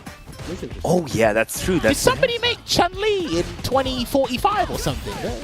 I don't know. They're remaking a lot of Disney films alternate recently. costume Maybe this number could be... 15. Look, they're making a lot of Disney films recently. Maybe this could be a remake of Chun-Li in the year 2045. I don't know. Yeah. I think that's the 15th alternate costume. Those are definitely... Oh, Luke's throw, though. Right? Yeah. Oh, and the Luke moveset. Oh, into the Dragon Lash. That's so good. What a good decision. Yeah, he's a man of culture. Oh, and the Black Cabal. Dragon Lash and Luke's moveset. I like this. Yeah. This guy's cooking. This guy's cooking. Avatar battles are so unfair. They are really fun. They're really unfair. And they are really like... Okay, Kikoken, this guy knows what... This guy, when he went to the character creation and picked the moveset, he knew what he was cooking. Look at this moveset. Look at this moveset. That was so good. Oh, nice neutral jump. Ooh, into the target combo. So into the it Dragon looks Lash. like we've got a fusion, at least with the Chun-Li wannabe. The Nicki Minaj Chun-Li wannabe, that's what it looks like. Oh no, what's the other one called? Ice Spice, whatever her name is? That looks like Ice Spice if you gave it to Street Fighter. I think that's what it is. Looks like I see shades of Luke, Chun-Li, Ken, Feng Shui's there. Oh wow, that win. Oh, nice neutral duck. Yeah, Luke, Ken, Chun-Li, Oh, this is DJ. looking really bad I saw for like Chan. a rolling ball. I saw that one as well. Yes, Yeah. Blanker as well. But we haven't seen many of these like conversions using all Oh, the that tools. throw is funny. Okay, let's see. That's the one perfect into the... Oh, you can Oh, do that's double perfect like that? That was actually too sick, you know. Damn, that's a very developed lower body, I gotta say. Respectfully. Okay, why are avatars battling on the screen? Because this is a little section that the community manager wants to put in after we've actually done the portion of the show. And He picked the perfect fight, I gotta say that. You get to see another shade of the game, because people are actually still actively playing avatar battles while everyone else is in fighting grounds. At least the professionals are in fighting grounds, so it's pretty good to see. No, Chase that was it down. Coken. Is the jury just using jury moves? I think so. Yeah, it looks like Jury. That's Just a pretty Jury. faithful adaptation from Street Fighter 5. Yeah. Yeah, no, the battle, pretty because that's dope. like her battle costume, I think it was. Yeah. Yeah. That was really cool. Yeah, I really like that. That's actually like creative in a way. Nice try. Yeah, fierce. And let's see. I want to see those conversions. Yeah, these are some big hits. This guy is cooking. Oh, he took Jury's super as well. Perfect, super. Wow, Ice was Spice really is moving a bit mad Amazing. still. Amazing. more juggle points as well. That was the hooligan? Oh, that's another jury super. Yeah, Well, we're watching a Jury mirror. Yeah. I don't know what she just said, but Why are they so aggressive? I mean, Jury's a very aggressive character. Damn, that was nothing. They're just straight up yelling. Nice jump under though. All right, no, that was good. That was good. That Really was cool to see amazing. how you could do like. Can we get? Oh, it's not over. Nice. Can we get GG's in the chat? I mean, we still got one more fight here. The fact that they got like, what, 3 health gauges, it looks like player 1's got slightly more health than player 2. Yeah, I can see that if I'm reading it right. Yeah, 630 more health. Yeah, I think the numbers are right on that. Dude, this is amazing. I want to see one of those 4 knuckle combos. They were really cool. So is that something that all characters get? I guess bigger jumps, or do you need to like, have I think you just need to unlock. I think you need to unlock the moves, and I think they still might follow the rules of the original characters. I'm not quite Can sure. we see some more cinematic supers? Well, I'm asking for the crowd. They have to earn the cinematic supers first. Nice use of the. Nice, So the Jack that's knife. such a good. Yeah, that's such a good move to add in. Dude, on a that loop. is so cultured. One. What? Okay. He's spitting hot wow, fire. okay. He's spitting hot fire. Wow. Okay. Nice juggle there. anti-air. I would also choose Luke's anti-air for my avatar, to be honest. Oh, what combo have Lights you out, got? baby. Wait, what combo have you One. got from this? That would be right. 2 perfects. Whoa. This guy's sick. This guy is absolutely sick. I love this. I love this. Nah, Pack it up. cool. Pack it up. It's over. It's over. Pack it up. Nah, this is Oh, nice drive impact counter. Like, he won in my eyes already. I'm telling it you, up. man, some of these avatar battles, they get really creative. And I promise you, I think some of these guys would be pretty decent tournament players if you think about it. For sure. Absolutely. Well, I And mean, that with was the a good execution they're putting into practice, these custom combos, That's true. That's true. That's a good point. they would have really good at Alpha 3. I think it was Alpha 3. Hooligan. Oh, the time is running out. Yeah. Is the drip Chun-Li gonna lose? Nah, she's won. Oh, no. Sorry. There you go. Well played. Okay. There you go. Nice. Damn, that was crazy clutch. Who's gonna win the sets this I week? actually really enjoy watching this. Who's gonna win avatar sets this battle. week? I really Well, like I watching think like 3-4 perfects in a row. That's actually really cool. I don't think you can do that in normal mode of Duke. I think it's more you're interested in what moves they've got and how they combined each move together. Okay, that was legit. That was a medium jackknife. Okay. Damn, nice tech.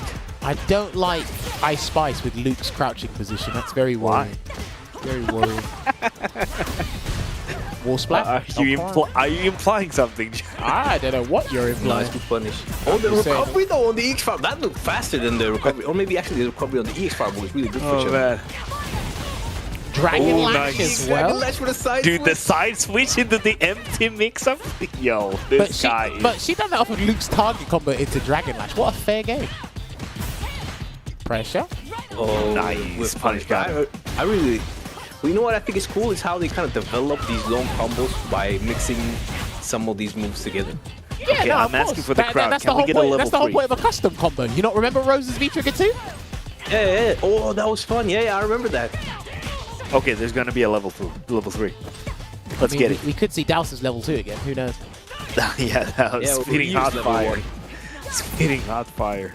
Oh, there's 15 seconds left on the clock. Drive rush in. We're going to see a CA? I think we should see a CA. That's gonna be a level 3. Yeah. Can we get it back to The back damage this is time? increased as well, right? Yeah, definitely. Well, I mean, I'm not sure what the icons are under their drive gauge. I'm not sure what the Yeah, I perks think, are I exactly. think it's like, yeah, they're perks, right? Stun. Oh, the stun and all those drive bars. Don't even need them. All Can we right. say rip Bozo? Well, no, that was pretty fun. Good to see that. That was. Great. No, hopefully you Remember guys... to cook up your custom combos. Well, I mean, if people are still, people that view this show are still actively playing them, because I know there's still a fair number of people, depending on the lobbies you go into Battle Hub, that are still actively playing those. So, hey, listen, if you've got some crazy ass character at a high level, maybe we might have a sneak peek at your avatar. Those battles, legs who knows? were as strong as Rikeman's legs. You know, I just want to say that when Christmas comes and I will be playing Avatar, like World Tour mode during Christmas. That was my plan to like have as a downtime thing in Christmas. I am very excited now to level up my avatar and create the most perfect skill set for a character that can juggle combos forever. You make it sound like you're applying for a job. It's like, yeah, I've got the perfect skill set. I'll do this and I'll win over the crowd. I'm really... Ooh. 5 years of experience. It's gonna be great. Clearly. Even that's not enough these days, apparently. But no, right. Hopefully you guys enjoyed that here. But now we've got to run through a couple of things before we go through that. We'll do the CPT first. So first off, let us congratulate Bravery because he did qualify for the Cup at CPT Southeast Asia, I believe it was. So he did come second. It was Jan that won the online premiere, but because Jan qualified via the World Warrior Regional Finals, it was given to Bravery. Now, they have done, I believe they've done this graphic to congratulate Xian, but there should be another graphic with Bravery saying that, yes, there it is there, because he is qualified for the Cup. He was at Street Fighter 5 finals, and his cameo is very unconventional, eccentric, and I think Street Fighter 6 and the drive system is perfect just for him. So I think he could be a dark horse in the Capcom Cup finals coming early next year as well. Speaking of which, the date has been announced, or should I say the venue has been announced for Capcom Cup 10. We should have it there. There you go. Registration and tickets are now available. Remember, there'll be an LCQ for the Capcom Pro Tour, a Street Fighter League World Championships will happen there, as well as Capcom Cup 10. They did a trailer. The venue is the exact same place as it was last year in Hollywood. The Avion Hollywood, I think it was, of course. I can't remember if the LCQ venues will be the exact same as last year, but where the finals is taking place, it is the exact same there as well. So do keep an eye out for that. Make sure you follow Capcom Fighters. If you can make it and get the time off to join us, then I welcome you to do so. Again, only if you get the time, because it's going to be a long period of time, a week-long extended break of celebrating Street Fighter there as well. Speaking of which, in regard to CPT as well, CPT Japan is this weekend. I don't know if we have the graphic to that, but CPT Japan will be happening this weekend. That's probably going to be the largest number of entrants in an online bracket, and it could be anyone that qualifies from that. Of course, Fudo's already qualified from the World Warrior Regional Final, but it could be anyone's game this weekend to qualify. We haven't got the graphic there to show you, but it's on Capcom Fighters to show you that as well. We should have SFL US back on this week as well. Thanksgiving is complete. Hopefully everyone enjoyed their Thanksgiving, because it is a US holiday. And it should be back with episode 6, week 6, there you go. And it is on Wednesday, 4 PM PST time. That's midnight for the UK. That's 2 in the morning for Olvaha. That's 1 in the morning for Veggey. And that is 9 PM EST for East Coast. Don't worry, after I had an argument with someone about... mastery. I'm not a time zone master. I had an argument with a couple of people over the past couple of days. You were a master for a moment there. Listen, I've had arguments with people over time zones the past couple of days. And people can't look at time zones, apparently, so I've got to do it for them. So I've had to do that in that regard. But yes, that's what the matchups are going to be in this week for week 6. Red Rooster going up against versus Vortex, Endemic going up against UYU, and Bandits going up against NASA Esports. You do not want to miss that one, because I believe is the second half of the season for SFL US. And then, of course, speaking of Street Fighter League, we're just going to show you. We're just going to show you the table for SFL EU. We're not going to show you that it's on every Friday. We're just going to show you the leaderboard as what context that is. But yes, 2 weeks have happened already. And this is what the leaderboard is looking like right now. BMS top spot. They've got a crazy team with Mr. Crimson, Killsu, Akainu, and Valmaster. And they have top spot with 70 points. Mouse with 50. Guild with 50 points. BK Rog with 40 points, Zero Nation 25, and Wolves with 10. Oh yes, if you do actually follow some people, or certain people in the FGC, one of them part of Team Guild, he actually had an interview with David Beckham recently. So if you follow him, that was really cool. Out. Big shout out to Suleiman. Yes, he's had an interview there. And of course, week 3 will be happening this Friday, ladies and gentlemen. Here are the fixtures there. Zero Nation going up against Wolves, I believe that is correct, yep.